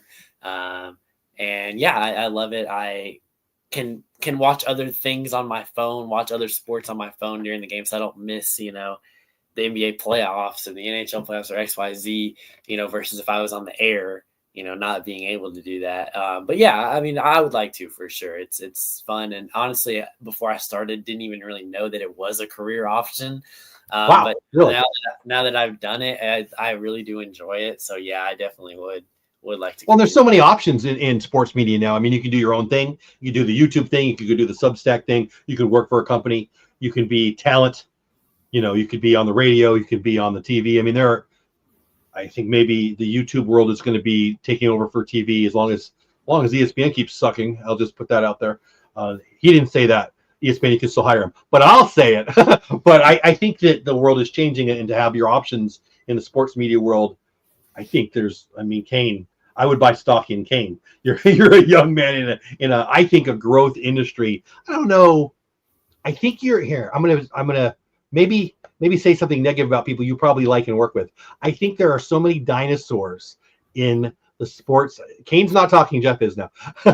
in what you do, that are stuck in their ways, that a young man like you has opportunity to to take some land. Let's put it that way. Is that too blunt? Yeah, I mean, I think that's fair. I think certainly a challenge of the industry, I guess, kind of always, but now it feels even more in particular, is like keeping up with stuff and like using it to your advantage. Like I think AI is so looked down upon from the industry, but I think that if you how so and why? I just think like Chat GPT, like I use Chat GPT. But obviously, I always, not to write my stories. I don't want anyone thinking that I just say, hey, write a story about this. But I use it for stats a lot. Obviously, I have to double check it to make sure what they're saying is right. But it can look stuff up a lot quicker. Oh, I see what you're saying. Yeah. And then I could just type in, hey, where'd you get that information? And it'll take me right to the Fangraphs page or the baseball reference page. Then because then I can look that up. It's so much faster. So I do use it on that front. I use it for ideas of, hey, what should I post on? What kind of content should I post on? So let me go back a little bit. I know I'm interrupting, but where I don't understand the controversy there. Like what I think you let off with, the industry is afraid. I don't know how you said it. I just feel I'm going to like say afraid of AI, but I just feel like if I were to tell people, hey, I'm a journalist and I use AI to help me, I think that's looked down upon a lot for whatever. That's insane though. Like, I mean, do they Google stuff? It's the same. I go to Grok, you go to Chat GPT. I just put Gemini on my phone the other day because, well, I won't bore people with why now, but it's just a search engine. Right.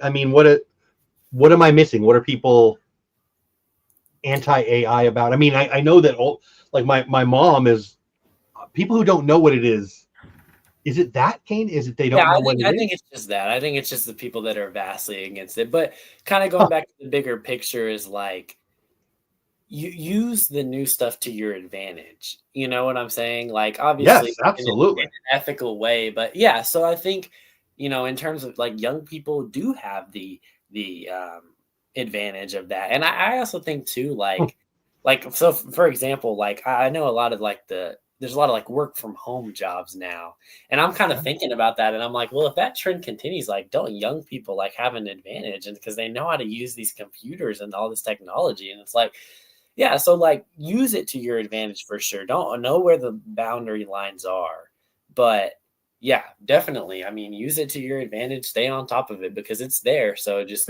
Yeah. figure out how can it benefit you. Yeah, when I said that, called some of the old guard dinosaurs, I was thinking more in terms. I mean, I love what you said. That's interesting to me. It's an interesting insight to me that, frankly, I makes me think they're even more dinosaurs than I thought. But for me, I was about like Hall of Fame voting and old school versus new school and getting mad at. Well, like okay, let's go back to the NBA last night. I didn't watch the game. I had family stuff going on. I was aware of what was going on, but I wasn't watching it. But I was on X doing my thing. And when the game ended, the story quickly became, well, the injury was a part of it, but then the lack of the celebration or lack thereof. It was very subdued to say the least. And I think that there was probably two things at play there. I don't know if you even know what I'm talking about. Are you aware of the celebration? Vaguely, Okay. So vaguely, yeah. I think that part of it was behind the scenes, not for cameras, but two, they're kids. Some of them aren't even old enough to drink. And I'm not a drinker, but I'm not an anti-drinker. I don't partake that much. But my point is, I think it's just it's a different world. But back to the reporter thing, I don't know that I like the worldview, let's put it that way, of so many of the longtime writers who I respect as writers, like way old. Might not even know the name, but Peter Gammons was the big name when I was your age because he was the old guy then in Boston who was on ESPN because ESPN was centered where it was and the Red Sox were where they were, and he was with the Boston Globe, and now he's a dinosaur, and now he's just a bitter, angry guy. And I think that there's a lot of almost like my issue with umpires, which we'll probably talk about a little bit. I kind of have an issue with reporters, baseball reporters specifically, but sports reporters, and I blame ESPN for a lot of this, but they seem so I don't want to say this wrong, like they're pushing an agenda, whether it be political or their viewpoint in sports rather than reporting on it. I love opinion. I think I'm an opinion guy, but I think that the world, I'll just go straight to this and then ask for your response. I think the world today more than ever is so ready for a new crop of young, intelligent, passionate sports fans to share what's going on in the field when they can't be there. And I think young people I think it's a great opportunity for Kane and for other people. What a weird bounce that was. As a career. I'm surprised that you said earlier you didn't think it was a career. I mean, sounds like you got a little lucky if you didn't think it was a career, and here you are. I don't know. I'll just let you take that wherever you want to go. Maybe I'm just having diarrhea of the mouth. Hey, TLC, what's going on? I think that kind of your take brings me back to like something that I wish I would have learned my first year and not in between my third and fourth year, is that like if you're a reporter or a journalist and you are trying to be in the spotlight, you're already in the wrong. Like that is not the well job. said. Well That is said. not the job of a journalist. And I'll be honest, like, well, my second year, probably the most, like, I really struggled with pride a lot. Like I was at the point where like, I was, that was just something that I had struggled with. And I had to really like think about that from a Christian worldview context of like, how am I going to address this issue in my career? Because it's a very easy thing to fall into. So that when you say it that way, were you feeling a lot of it, or were you like on the other end of it? I'm not sure which way you're going with that. I was feeling a lot of it. Yeah, I was feeling a lot of it. And so that's something too. I know you're talking about, Langford with the rip right there. Shot. I know. I wasn't sure if you're doing like about the imposter thing or you're or the other side of it? Like, I wasn't sure what you're saying there. Yeah. I know we were talking a lot about like what to do, how to get into the industry from a sports perspective, but you've got like, from a work perspective, you also got to think about it from a personal perspective of like, how are you gonna integrate this into your life when you start doing this as Okay. a career? And that's a big thing for sure, is pride. That's a huge thing. And so you got to definitely Interesting. cover that.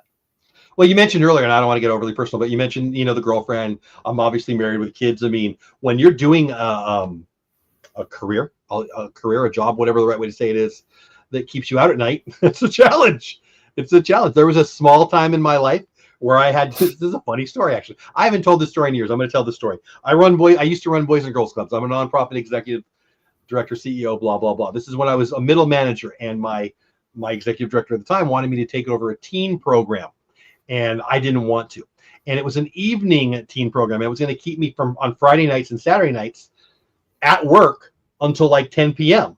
And I didn't live very close. And I'm like, I have a young wife. We've got we didn't even have our family yet. Like, we're brand new married. I'm like, Sue, who I love, she was my boss at the time.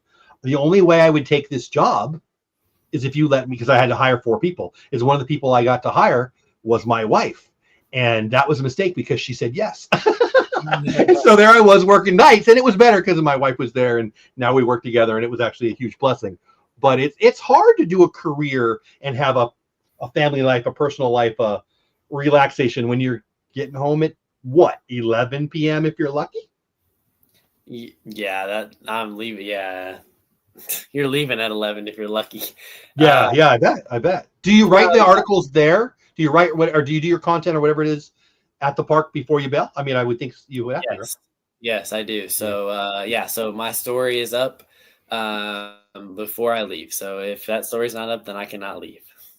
Interesting. So do you write it in game, or can you even write anything until the post game? Well, you said you write it often around quotes, you said. So yeah, so that kind of depends on the person. For me, I often have nothing on my page once the game is over. In fact, sometimes I do not even have a page until the game's over. Now, there's more complexions to it. There's other stories that you have to write. Sometimes during games, you have to write features that are going to run the next morning or stuff like that. Sure. But as far as game stories go, yeah, I think something that my first year and like second years, I would oftentimes write the story too soon, during the game. And then I would kind of look back on my stories and be like, man, I left out a good part of the story. So yeah, I think now I really take the time to kind of, digest what happened and really make sure that I tell the story from all angles. That's awesome. Cool insight. I hope you guys are enjoying this. I am. When I do these and I interview people, I try to keep the audience in mind and what they might want to hear. I don't know if I'm doing a very good job of that, because I'm just interested in this, because I've always liked this. I like sports writers. I like content creation, and I love baseball. So this is very cool. Favorite sports writer? Oh my! You're asking me to pick them to my friends. I don't know. It doesn't have to be a Ranger one. Matter of fact, if I were you, I wouldn't pick a Ranger one, but you can say whatever you want. I mean, I'm a fan of a whole bunch of people, but I'll shut up and listen. Let me think. Oh my gosh. There's so many. Broadcaster, I guess, maybe to give you take a little bit of heat off. Maybe broadcaster. Broadcasters. In the sports I grew up listening to Eric, and so getting to work with him now is it's awesome. So Eric and Matt for sure. Writers, I love reading the Stars stuff. I think Mike Heike with the NHL, the people at the Dallas Morning News do a great job.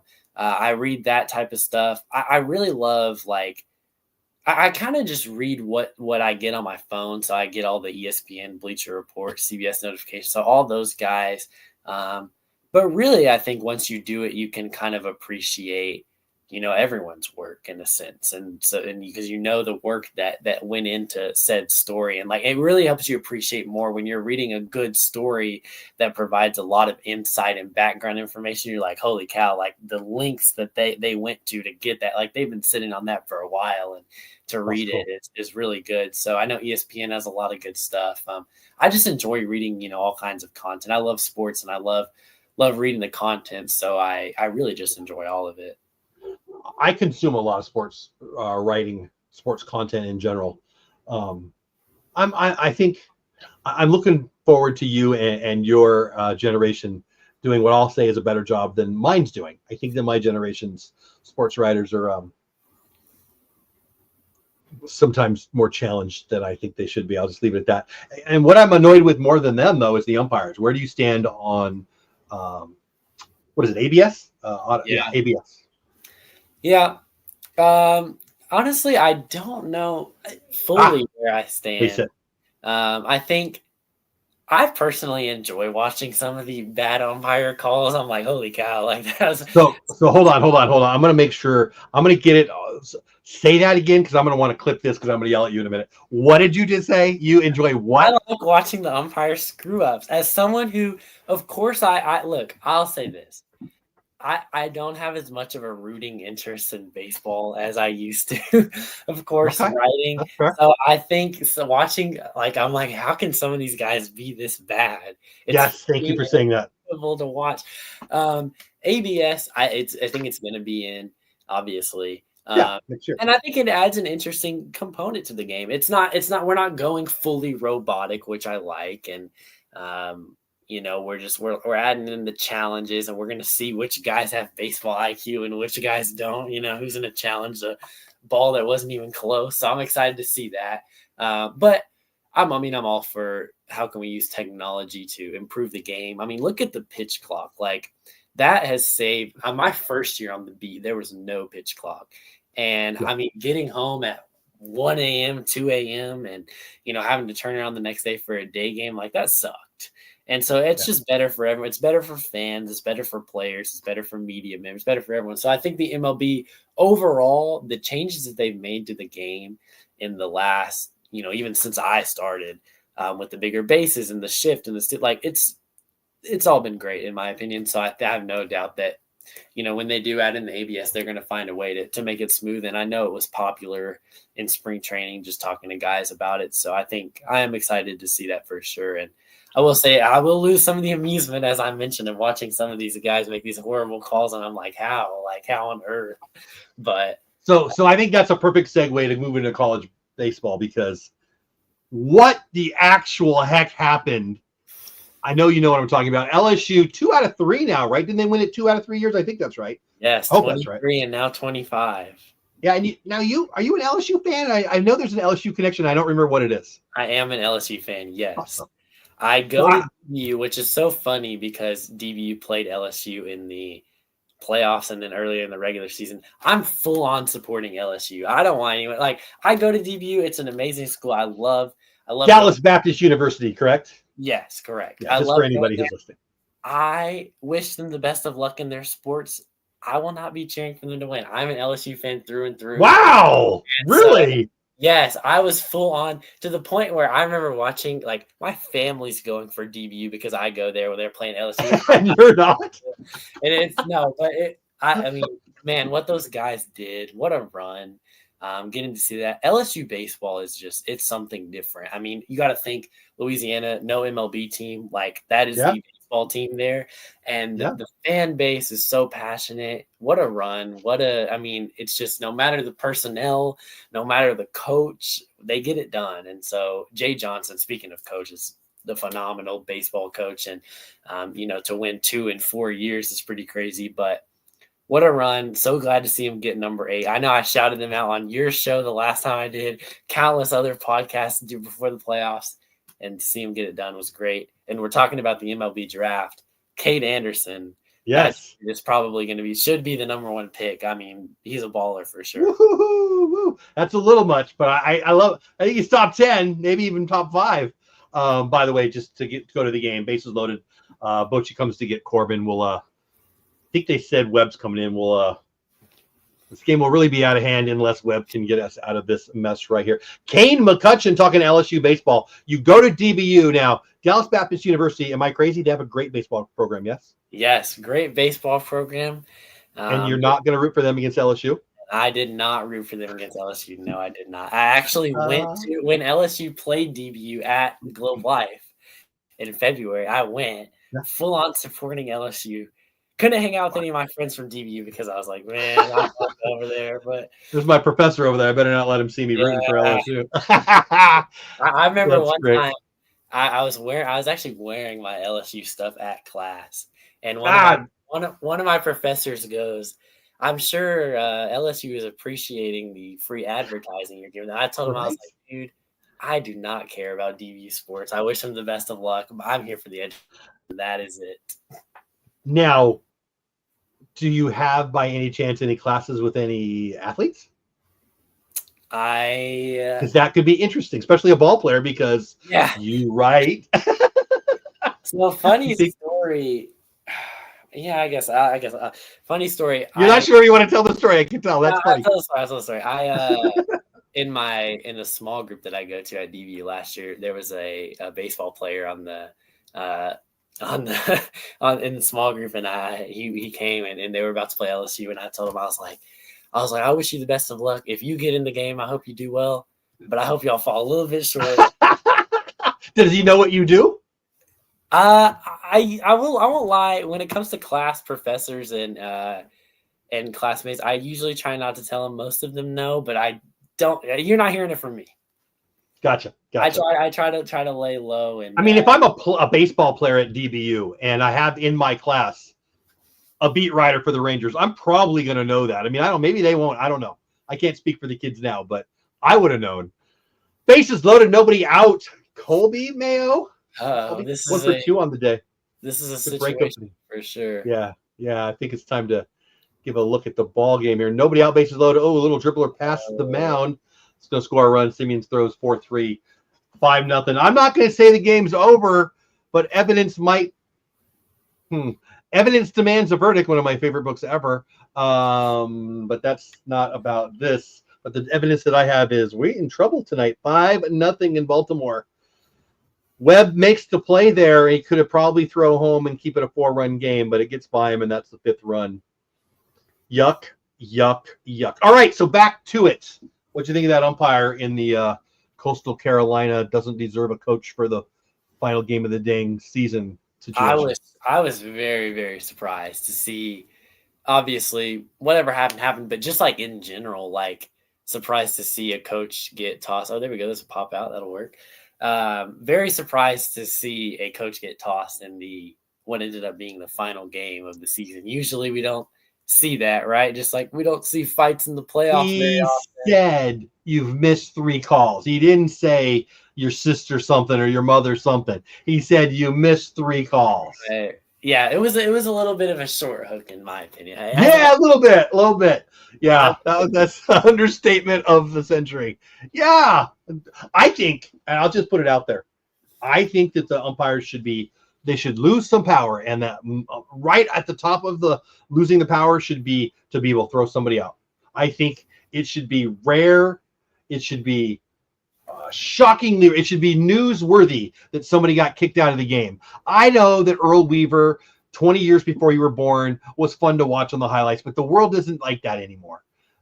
I hate that umpires can send Ohtani or Judge or the coach of the dang 21-year-olds playing ball in the most important sportsy moment of their life. And many of them will never play the game again after that day. And they take their leader and they send him away and the first base coach because the guy said, you missed 3 calls. I don't want to say fire because people have real jobs and all, but that's ridiculous. I think that's fair. I was very surprised to see that for sure. Yeah, you gotta feel for, how many hours and work the coach put in, obviously the players, but then the coaches too, to get to that point and to be thrown out. But I do feel for them. I do not feel much for Coastal Carolina after they could not list a single thing that they admired about LSU baseball at the press conference before the series started. So after that point, I was like, yeah, this is not going well for y'all. So you're being a fan there because I'm on. Look, so you said this earlier. You're less of a fan now, I think is how you might have said it. I root for the Rangers. I do. I root for the Rangers unapologetically. I root for the Dodgers. That's who I loved when I was a kid. But I root more for baseball. I love the game. And so when I'm saying, I get this on X all the time, strike 3, Webb kind of gets out of the inning. It's 5-0 as the Rangers come back. It's actually a pretty good job and almost got out of it totally. I'm not saying it's over, but we only have 3 hits. We're going to need 6 runs to win this game. Going to what? The top of 7, I guess. Yeah. I think that, I don't know.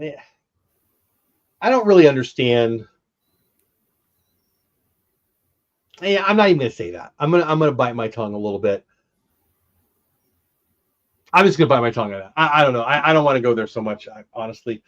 Cameron, everyone should boo them when they get home. I left that up there for a while. And that's kind of where my brain went because I was thinking about 2 things. I deeply disagree with that. You know, I don't know what I was saying to you that made me think fan how you want to fan. And oh yeah, it is because you said you're less of a fan now than you were. I'm a fan of baseball. Rangers, I'll say that. In terms of the Rangers, yeah. Other sports, I'm full on letting it rip. But Rangers, when I'm saying something about the umpires, I'm not one of those guys who thinks, oh, the Rangers got screwed. I hate it, and I don't know where you stand on this. I'm going to make fun blanketly of people who I think are dumb. Like there's two funniest groups in the world to me are flat earthers and people who think the games are rigged. I think those two are both stupid groups of people. And please don't tell me if you are one of those because I'll feel like a guilty jerk now. But when I'm mad at an umpire for being bad, it's about the game. Like a lot of people don't like the ABS because I even talked to a scout with Cleveland. Actually, it was at the tournament that you talked about, but the year before the preseason college game. And I was sitting with the Guardians crew anyway, and we were talking about ABS and when it was about to be put into Major League Baseball, it hadn't yet. And he was of the opinion that it was going to hurt the value of catchers because of framing and all that. Now, I'm a former pitcher, and it drives me crazy when an umpire, I don't actually believe that framing is that much of a thing. I think bad umpiring is that much of a thing. I think the way that dudes are throwing the ball now, talking about the major leagues here, at 94 to 99 consistently with filthy sink, with filthy dip, with riding in on people, riding away from people, movement like crazy, that we expect the umpires to do something that's harder from the position we put them in than it is for me with the stupid red box. If I just sit here on my couch and they put the stupid red box up there, I see better and quicker and more correctly if that's a ball or strike than they do standing behind the catcher. F9 for Dolly, 1 out, top of 7. I think what we ask them to do is impossible. And it's stupid. And when I'm mad at an umpire, I'm mad that they're hurting the game, not that I think they're hurting my team. I think that I don't quite understand that whole the umpires are against me, or, you know, a lot of it in the NFL more than baseball. Fandom seem to think that it's scripted and all that.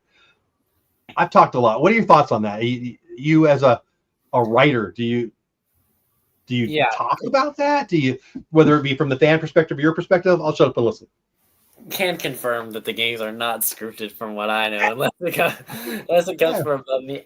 I think when it comes to bad umpiring and framing, I kind of see those as like very much related. I think framing is manipulating umpires, and like obviously.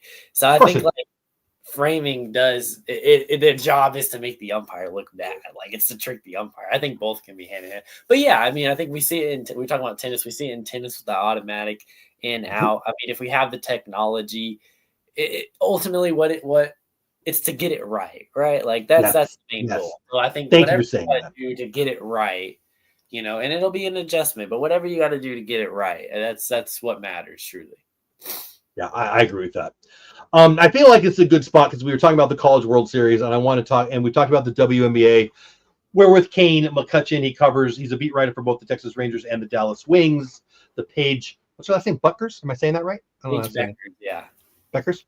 Becker? Like B-E, like Boris Becker? Yeah, Paige Beckers, yeah. Beckers, okay.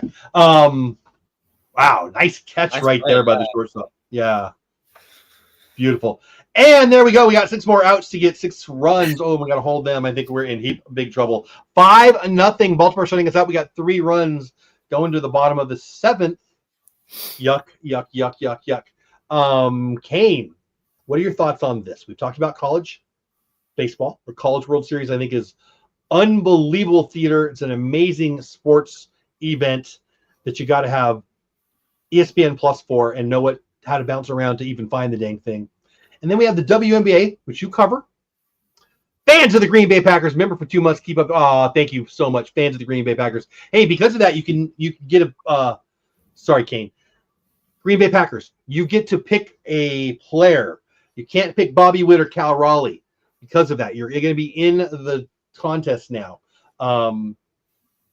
If they win the home run derby and or if they win the All-Star break, you win. So fans of the Green Bay Packers, drop in the chat. You can't have Bobby Witt already been picked. You can't have Cal Raleigh. Anybody who super chats or re-ups or becomes a member gets to be in that contest. We're giving away some good stuff. Hopefully you've seen the ads that I put out there so you know what I'm giving away. Let me know who you want, and I appreciate that very much. What the heck? Why is ESPN covering the Savannah Bananas and the WNBA and not the College World Series? I think that's nuts. What say you? The Savannah Bananas thing, that is crazy. I cannot believe that is on ESPN's airways. And baseball is not going to be, and it barely is. They like mock baseball. I think the bigger question that needs to be asked is like the coverage of college baseball in general. Like we look at, there's ranked matchups going on every weekend, and they're not really covered. For football or basketball, that would never happen. Like there's a market for it, and it needs to be better. I mean, some of it is the timing of the season, right? Like, obviously there's a lot else going on. But yeah, I think college baseball in general, it's got to be better. We look at what the College World Series is and how big it's become, and watching LSU play every night, and when they play at the box, it's packed. There's not an empty seat in there. It's like there's a market for it, and it needs to be better.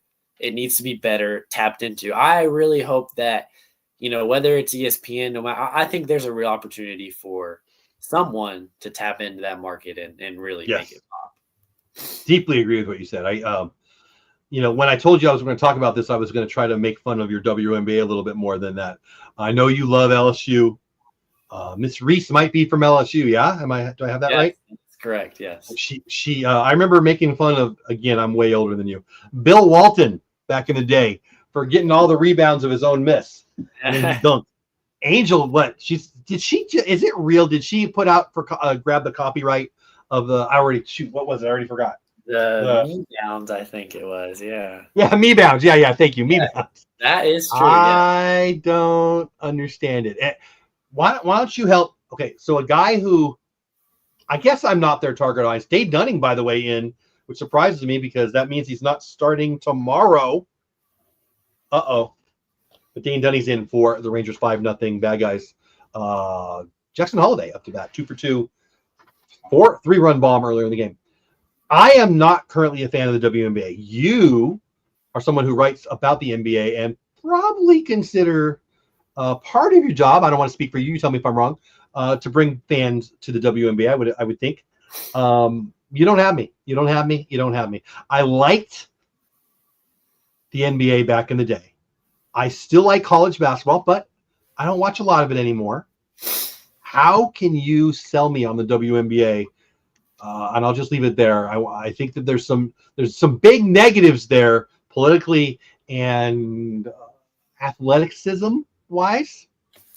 Well, I can't speak politically. I think that is something that each person has to weigh. I think in terms of like the game is definitely getting a lot better.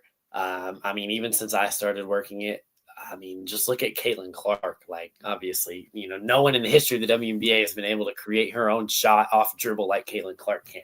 She's unbelievable. Unbelievable.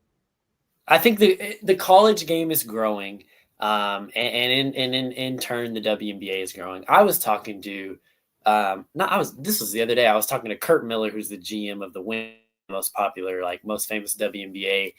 GMs, head coaches of all time. And he was telling me that like when he first started and he was interviewing draft prospects, they didn't know anything about the WNBA. Like the college players that were going to the WNBA, they didn't know anything. And now it's starting to grow more. And I think the players are getting better. So I think that as time goes on, we're going to start to see like, the players are better, more fun to watch. And so I think in terms, the league is going to grow. I will say this though, if you're not really into basketball, it's tough I don't see a lot of casual basketball watchers, honestly. I think there's the people that are really into it.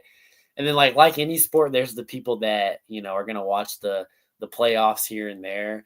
But I just think that the way it's covered, certain, like going back to like even an NBA perspective, like how certain teams steal so much of the spotlight nationally. I just think that if you're not, just like the finals, I told people about this finals. I said, if you're not really into basketball, this is not the finals for you. But because it doesn't have the stars, doesn't have the big name, doesn't have the big markets. But if you're really into basketball, you can understand that this is a really good finals. And so, but isn't that a marketing issue? I mean, SGA might be the best player in the league. I mean, it's arguable, but it's arguable. Yeah, I think to an extent. Halliburton. Halliburton. I think it has a lot to do with media markets, unfortunately. It's two small market teams going at it. But, going back to the WNBA, I'll say this. If you're a casual basketball fan, maybe right now it's not for you. I think the level is rising. And, I think that the players, there's a lot of really skilled players that are going to come in and have started to come in. I think in terms it's going to rise, and a new cream will rise to the top. I think I will say this about the politics of it. I'm not going to get into it. I do think that does turn some people off. 1,000%. And that's all I'll say about that. But I don't care about that. I'm here to tell the story of the basketball, but I think that turns people off. Some people off, and I get it. I think turns me off. I think that's let me. That's fair. The NFL's pissing me off too. Let me ask it this way: if I were to say, I'll just make a statement. You tell me how you're saying. Hey, Rusty, what's going on? Do you think we'll ever see college baseball take over the minor league system similar to NFL, NBA? That would certainly energize college baseball. Let's get to that in a minute. That's a great question, Rusty. We'll get to that in a minute. But let me ask you this first, Kane, to stay on this conversation. I'm going to make a statement. You tell me your response. If I'm a casual WNBA fan, when I come to the game because Caitlin Clark is unbelievably marketable, but unbelievably skilled, beautiful to watch. She's insane good. She's Babe Ruth good in comparison to the next best player in the league, in my never so humble opinion. And then you watch a league, and I guess when I'm saying politics, I don't mean Democrat, Republican, Biden, Trump. I mean, what the hell are they doing with the refs? I mean, what's her name? Sophie Cunningham is the second or the third most popular, famous WNBA player, and nobody knew her name 2 weeks ago outside of the very, very uber fans of the WNBA. Tell me where I'm wrong. Tell me your thoughts. I think they are hemorrhaging an opportunity that actually makes me mad. I'm not even a fan of the league that much. I mean, I could be like with the tennis thing. I like watching college basketball more than the NBA because they're more fundamentally sound. They play a fun game. There's different, offenses and defenses and coaching and strategy. The NBA travels every time they touch the ball, and LeBron drives me batty. I don't want to hear his lip. The WNBA doesn't even care about their biggest star. What's going on? I'll shut up and listen. Yeah, I think I kind of compared it to like I don't know if anyone watched the Last Dance documentary, and they were talking about the Jordan rules where they would just push him to the ground. Spectacular documentary. When he got close. I kind of think that is what it is with Caitlin Clark. Like, you're going to be more physical when you play her. You're going to try to knock her around a little bit. And I think that's basketball. I totally agree. I have no issue with that. I loved the Dennis Rodman, Larry Bird time. That was great. That foul the other night, which there could be a million stories here. But that third person in who knocked her on her butt, not the one that raked her face, you could argue that was part of the game. The third person in, that's freaking assault. I mean, what? I'll say this, to your point, that was very poor officiating.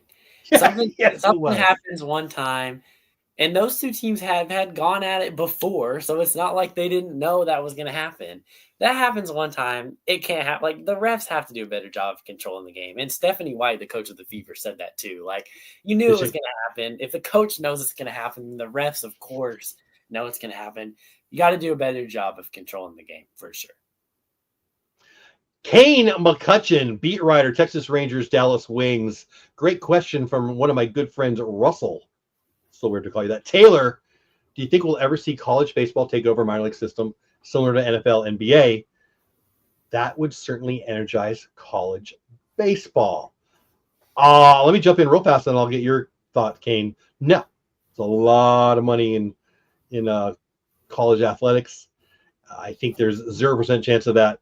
I also think it's different. Like, Kane, I want to hear from whatever you have to say. I don't want what I say to color what you're going to say. But the kid Anderson for LSU that just pitched 120 plus pitches, that wouldn't happen if he was already under the control of the Rays or the Dodgers, whoever. But Kane, what are your thoughts on Rusty's thought? Yeah, I don't think so. I just think like it's different games. One's about development and one's about winning.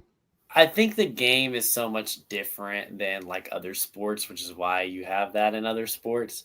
Yeah, I don't think so. I mean, it definitely would provide an interesting twist to college baseball, knowing like, hey, in a matter of months, like this guy is going to play for your MLB team. But I think in some aspects, the college game would hurt a lot from that.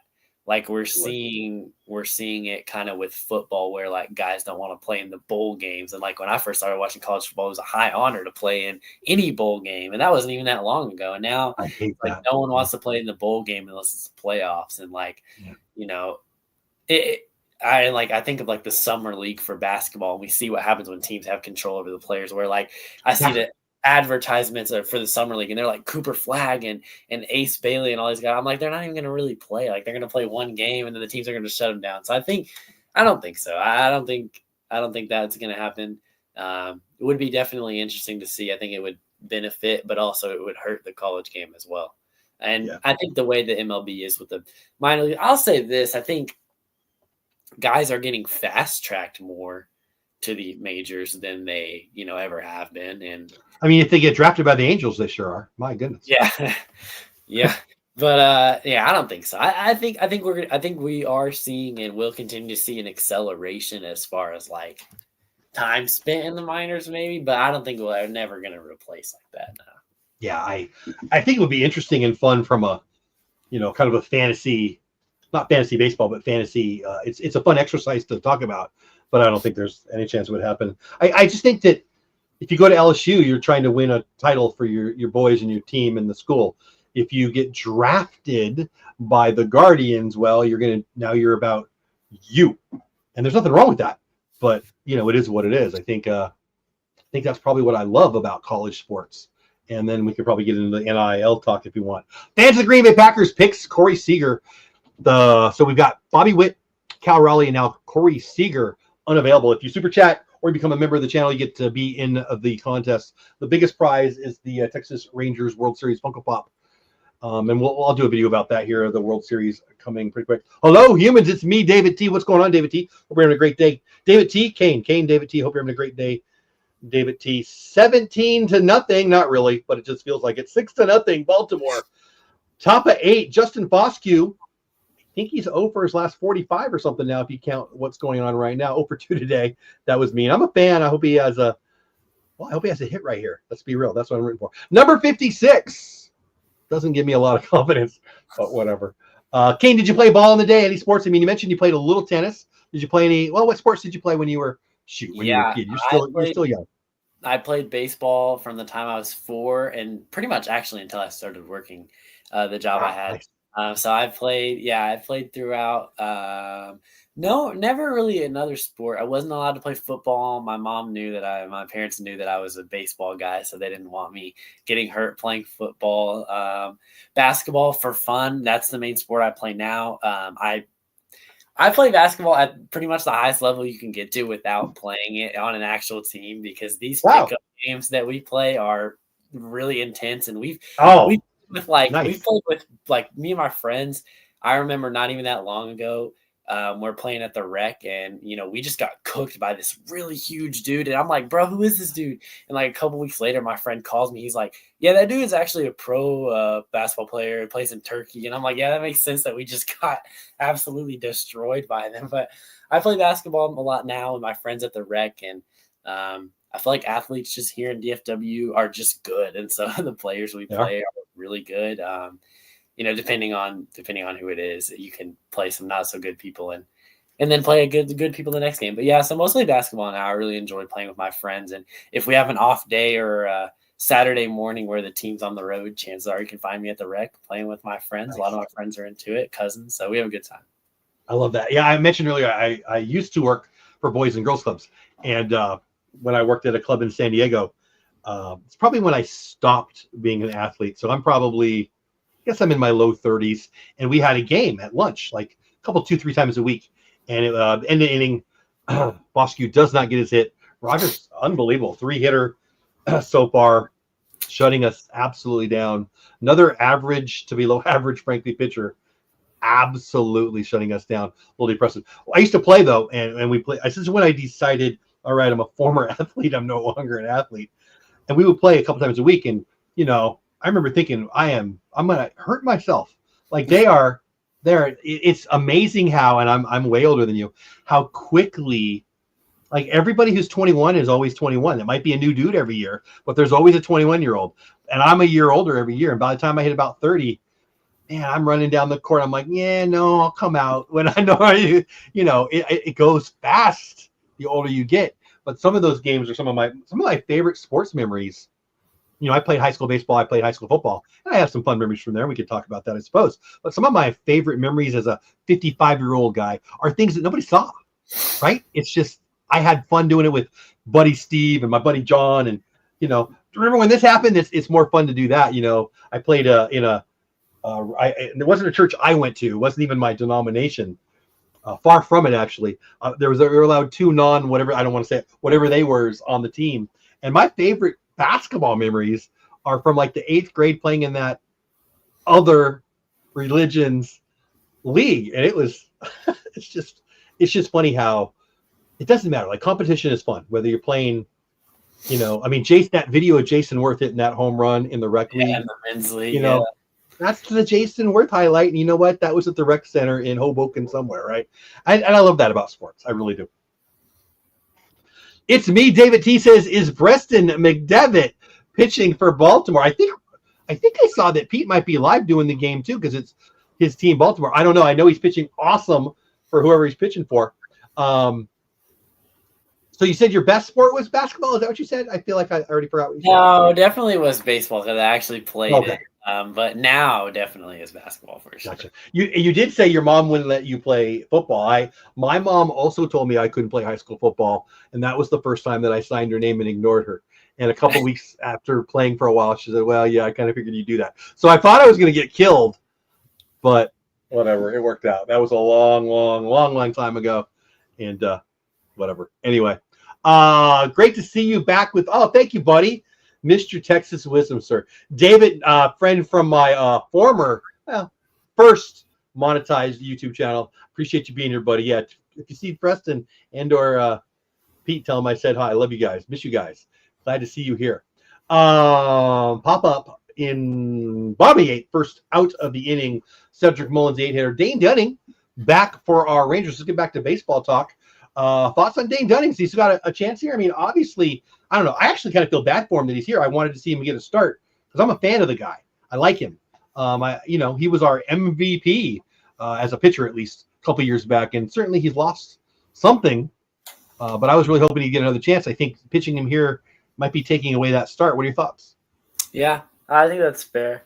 You hate to see how it has digressed since 23. I mean, he was the unsung hero. Him and Ezekiel Duran were the unsung heroes of 23, 100%. And just since then, it just hasn't been there. And it's not just a Ranger thing. He's cleared waivers twice, and so you hope that he can get big league guys out. You just hope that he can do it consistently. It looks like he keeps losing his classes right now, but hope that he can do it consistently and factor into the team somewhere. We know.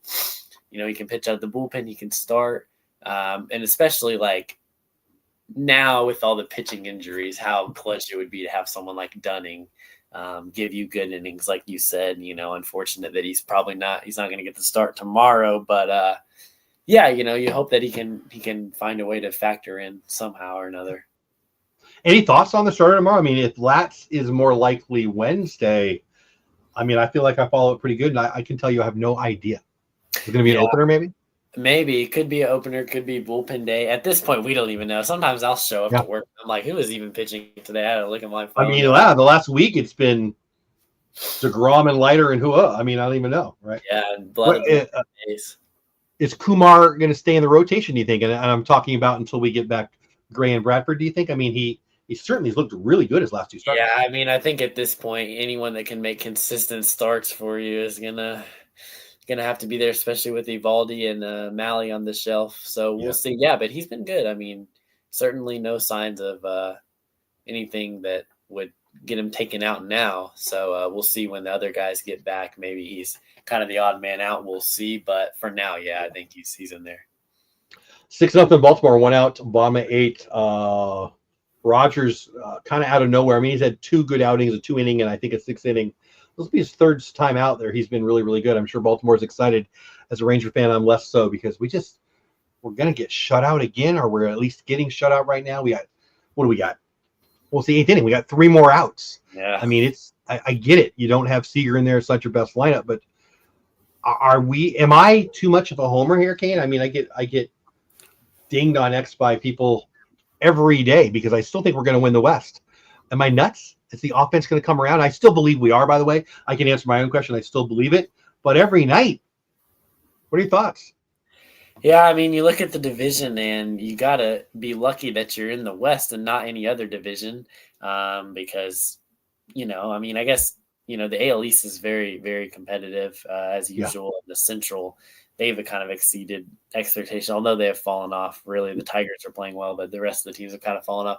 Yeah, I mean, I think when you're 7 games out, I don't think you can say, that you have no chance of winning the West, especially with the team that the Rangers have. I think just the nature. I mean, they're 2 games out of a wild card spot right now. So, to say anything like the season's over, anything like that is, I think, a little far fetched. I just think I kind of always like to say that I understand where people are coming from because this is a team that has not met expectations this year.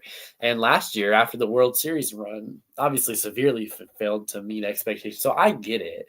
I think there is reason for concern. Yeah. And I think, rest assured, bigger questions will be answered if they need to be answered. But now is certainly not that time to start totally cutting people and trading people. And if you think it's because I don't ask good enough questions, which I have a lot of people in my mentions saying that's why they're losing, I'm so sorry to break it to you, but that is not why they're Marcus Simeon's not going to hit today because Kane asked. Well, they really got on Evan the other day for asking Bochy about what? Fishing, I think it was. Yeah. And yeah, it was. He caught a shark. That's what it was. And I wish maybe it's just one guy and Evan happened to respond to it. Maybe that's why we all noticed it. But boy, some of these people, I take it fairly seriously, but it's supposed to be fun, people. I mean, we ask about the offense every day, twice a day. It's just like, how many times can you get the same question and the same answer? Thing. It's the same situation. It's just not clicking. One more question that I won't let myself not ask you. I feel like I'm firing at you. I hope you don't feel like I'm firing too many at you. But no, I love it. Let's luxury. Go. Good. The luxury tax. So if I'm asked to argue why the Rangers won't win a playoff spot this year, here's my answer. Nobody ever asked this, but here would be my answer. Because we're not going to spend any money because we're trying to stay under the stupid luxury tax. What are your thoughts on that? From what I've seen, and I know it's hard to get a feel on the numbers, different websites have different data, and neither of them are official. And I guess the truth is we don't really know. But with Tyler Malley likely to earn that, I think it's a $5 million bonus. So I don't have it in front of me. I might be off on that. But I don't think there's any money to be had. So the only trade, if we're going to stay, as they've said they will, and they should because of the stupid rules, under the salary cap, even though it's a luxury tax, but it's a salary cap. If we're going to do what they said they're going to do, and if we're going to do what we need to do for the future under the current CBA, how are we going to make a deal and not add payroll and bulk up our offense and or our bullpen? Is there any chance we can add payroll in your opinion? I don't know how much I didn't ask you. I didn't tell you I was going to ask this question, but I don't know if you're a salary cap connoisseur guru or whatever, but yeah. I see no trade deadline presence under the tree. Yeah, I can't say that I am super in the weeds on that, but to your point, yeah, you want to stay under the salary cap. It's hard to see them adding, crazy crazy salaries, and it's an There's no interesting money if we're going to stay under the number. There's no it's a money. very interesting broad conversation, and I think that wow, Jackson Holiday 3 hits, goodness. Yeah.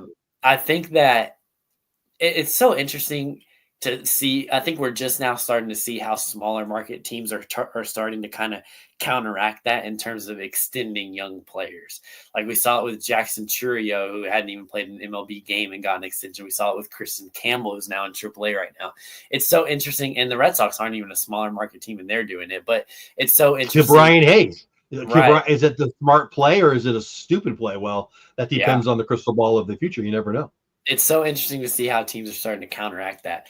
Yeah, I don't know how you move forward with that, but it's very clear that obviously certain teams are willing to spend and screw it. I don't care how much we have to pay, and certain teams are not. I will say the increase for how many times you are over the tax is crazy, but I mean you got to spend to win. And like I look at a team like the Pirates. It's like they need to spend money. Like get someone to take your money. It's like it's very interesting. And then we've got teams like, I don't know, I think like the Blue Jays who are kind of tied to Anthony Santander because they weren't going to go out and spend $700 million, but they were into it and couldn't get someone to take their money. And it's like, Not crazy. Yeah. it's interesting. It's very interesting to think about. Do they need to do something generally? I don't know. That's a little above my pay grade, but it's interesting to see and think about. And yeah, I mean, I'm very interested to see as we move forward because we're just now seeing guys start to get extended, young guys start getting extended. I want to see how those play out for sure. Laureano's very unhappy with that strike 3 call. I'm unhappy with us being shut out going into the top of the ninth. Dane Dunning, I don't know, that 2 or 3 innings. I'm not watching it as closely as I normally would, but Dane Dunning's looked good is my point. But I'm still a little unhappy that he's pitching because I really thought he would get the start tomorrow. Travis Jankowski got signed by the Mets again. Favorite former Ranger that you've covered? I love to hear these kind of stories. Oh, he's up there. I knew he was. That's why I asked it. There's so many. Oh my gosh. I think the one that stands out is obviously Nathaniel Lowe. He was the first player. 2 bombs yesterday, right? He's got some good numbers in the first. He was the first player I ever met, so he stands out. My first year on the beat, Charlie Culberson was here, and he was great. So him definitely. What's going on with him? Isn't he trying to make it as a pitcher? Did I read that? Yeah, I believe so. Yeah. I know a guy who needs to do an article about Charlie. I like Charlie Culberson. I would read that article. Yeah. So definitely him. Definitely Lowe. Lowe is the first player I ever met, like I said. So definitely him. But yeah, there's a lot of like Mitch Garver. A lot of good guys. It sucks because when certain players get traded, like fans are like, oh, it is what it is. But then like you're like, man, I got to talk to that guy. Like, I'm not. You don't get to see him anymore. Well, that's the thing about the end of the year. Hey guys, maybe I'll see you again. Maybe I'll never see you again. That's got to be hard every year. Yeah, it definitely is. Definitely is tough for sure.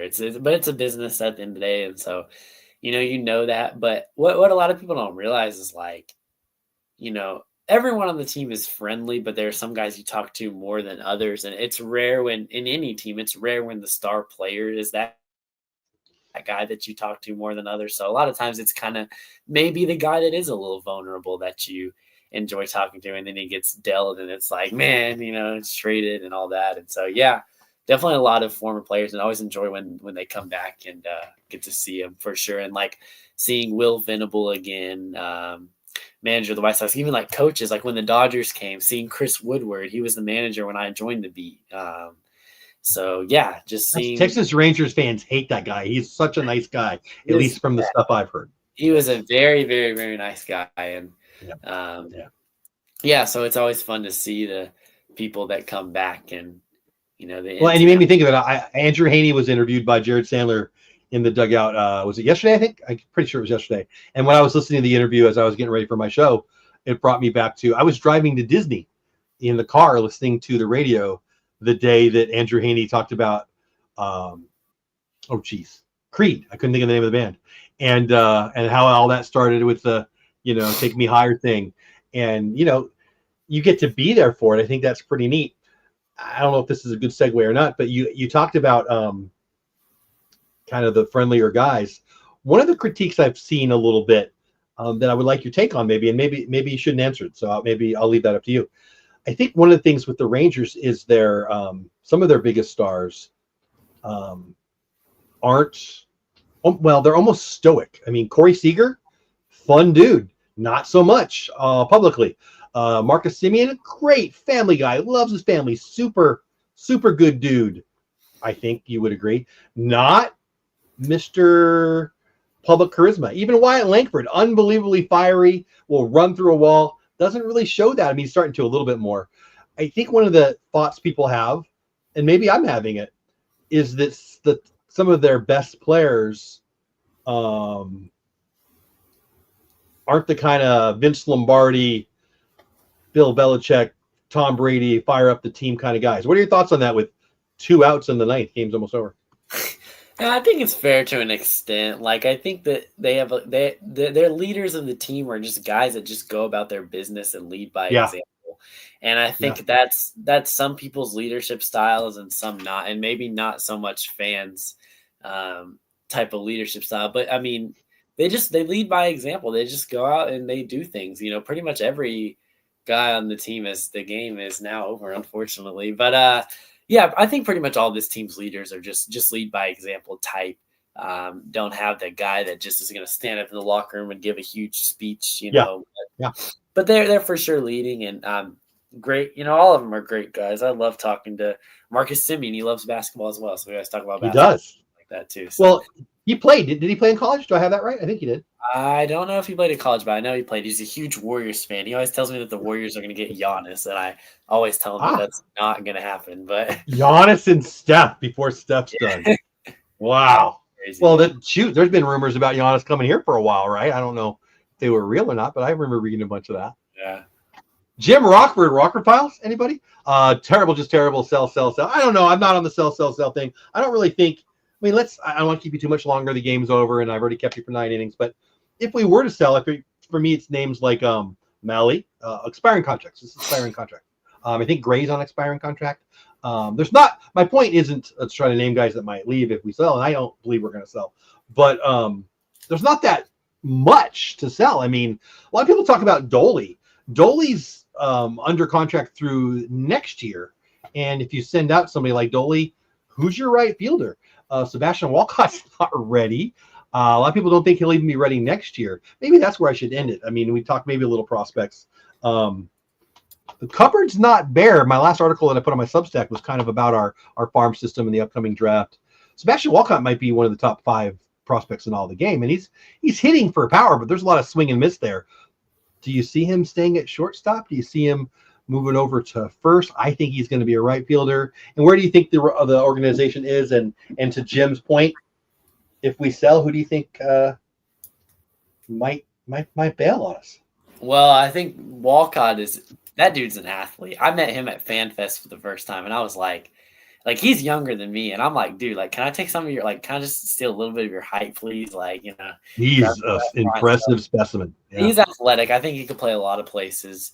You know, we'll see where he projects. He still has developing to do, like you said, does have some swing and miss in this game. I'm not super tapped into the farm system, but I know I think, you know, compared to a lot of other teams, it's definitely in the bottom half of the league for sure.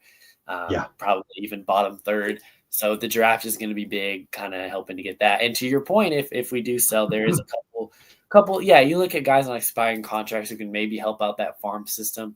But I don't think we're there yet. But could we get there? Yeah. And I think you mentioned pretty much the guys. There's some bullpen arms, Martin, you know, guys like that. But yeah, Malley and Gray expiring contracts. Yeah, you look at expiring contracts for sure. Seager's not going anywhere. Simeon's not going anywhere, right? The young guys aren't going anywhere. Nor should they. Nor should they. So there's not a ton to sell, like you said. And so I think you know, but ultimately, like, we're not there yet. Like, we're 2 games out. You're not 2 games out of the wild card spot and decide to sell. Like, we're not crazy. There. I mean, here's 3 reasons why Kane is exactly right. The 2024 Detroit Tigers. Oh, and wait a minute. The 2023 Texas Rangers, and the 2023 Arizona Diamondbacks. I mean, my point is you don't have to go back to the Revolutionary War times to see when somebody's 7 or 8 back. I mean, they won a ring. Not this one. This is my wedding ring. But they won a ring when in the middle of September, the fandom had quit. Yeah. The middle of September 2023, Rangers Twitter was, oh, we're out of it. So I don't know. It is what it is. Kane McCutcheon at Kane. What is it? At Kane _ But it's on the bottom of the screen here in a minute. Make sure you give him a follow. Look, we're done here. The game's over. We got shut out. Horrible offensive performance by my boys. Kane, what do you want to promote? What do you want to tell the people before we say goodnight? For anybody who's watching live now or watching on the replay, where can they find you? What do you have coming up? Anything you want to promote? The floor is yours. Yeah, so all my stuff is on X, at Kane_McCutcheon6. We'll be posting all my stuff there. I'm going to be at the ballpark this weekend, so I'm excited to see everyone there. And yeah, it's going to be fun. I'm going to be at the Ranger games, the Wings game. So it's going to be fun. I'm going to keep writing stories. I also fill in for the company if they need me to write a basketball story or whatever. So I do some of that from time to time. So if you want to keep an eye out for that, I'll write an op-ed occasionally about basketball or football or whatever. So yeah, exciting times. You can find all my stuff there. Going to keep trying to post on TikTok. A little tough to film and edit TikToks while I'm doing my actual job, but I'm going to try and keep trying. And like all the girlies in the back. Yeah, so I have 4 daughters. So yeah, I'm going to try to get content up periodically, but yeah, so you can find me there. And yeah, I'm going to keep pumping out the content. It's going to be fun. Now, you said early you had a podcast. You don't currently have one, do you? If you do, I don't know about it. I do not currently, no. Okay, I thought so. Okay. I wanted to ask you that earlier, and whatever you said made me think of that. That's him, Kane McCutcheon. I had a blast with you. I hope you didn't feel like I was peppering you the whole time. And I kind of was, but I was interested in it. I hope the people who are watching both live and on the replay loved it. I will take this. I will cut it up into a whole bunch, hopefully, if I have time. I do have a daughter who's having a birthday this weekend, so we'll see how that goes. But I had a blast tonight. I mean, I hated the Ranger result, but I really had fun getting to know you even better and just kind of picking your ear about all the topics we hit on, from college baseball to WNBA to the Rangers, but also diving into kind of your career and how you got there. And I think it was good. I hope anybody who's interested in this got some value out of it. I think they did. That's Kane. Don't go anywhere. I'm gonna end the show, but I'll say thank you to you one-on-one when we're done. And that's it for the game, guys. We are done. We will be back live, God willing, tomorrow night and Wednesday night. Day off Thursday, unlikely Friday, Saturday, Sunday, all 3. Birthday weekend for one of my daughters. She turns 21 and she's my youngest. Yes, I'm old. Maybe Friday, yes, and probably no Saturday, no Sunday, but we'll see how that goes. Just watch for the shows. But we will be back here tomorrow night and Wednesday. Special guest tomorrow night, John Moore of the LLS. Boy, I hope I have that right. The Ranger podcast, who's with Jeff Wilson often. That'll be fun, and maybe another surprise guest Wednesday. I'll clarify that here in a minute. But anyway, I had fun tonight, Kane. Anything you want to say to people before we say good night? Yeah, guys, thanks so much for tuning in. Jeff, thank you so much for having me. I had a great time. I love the questions, love getting to talk about things. So yeah, I had a great time, and hopefully come back soon. You are going to be invited probably back soon in like 5 seconds. You don't have to go, but you can't stay here. Have fun. Go to the castle. Go Rangers. Maybe we'll score a run tomorrow. Maybe not. See you next time. Bye for now. Thanks for hanging out with me tonight. I hope you had a good time, whether we won or we lost. I guarantee I had a good time because you were here. I appreciate you being part of our Clubhouse crew, whether you're on my YouTube channel at Texas Clubhouse or over on my Twitch, also at Texas Clubhouse, whether you watch on X at Jeff Bates on X, wherever. You're the best because you're here. You stayed all the way to the end. It means a lot. I'm going to drop my link tree right here so you can check me out other places. Listen, it just means a lot that you spend a little bit of your evening or your daytime with me here, watching a little baseball, talking a little baseball. I love this. I love building a community. I love watching baseball. I love talking baseball. And I'm just talking to myself if you're not here. So thank you, thank you, thank you. If you want to do anything cool for me, like the stream. Of course, I'd love it if you became a member of the channel and all those things. But the most important thing is you are here. I hope you come back again. I appreciate you. Have the best day ever. Go Rangers.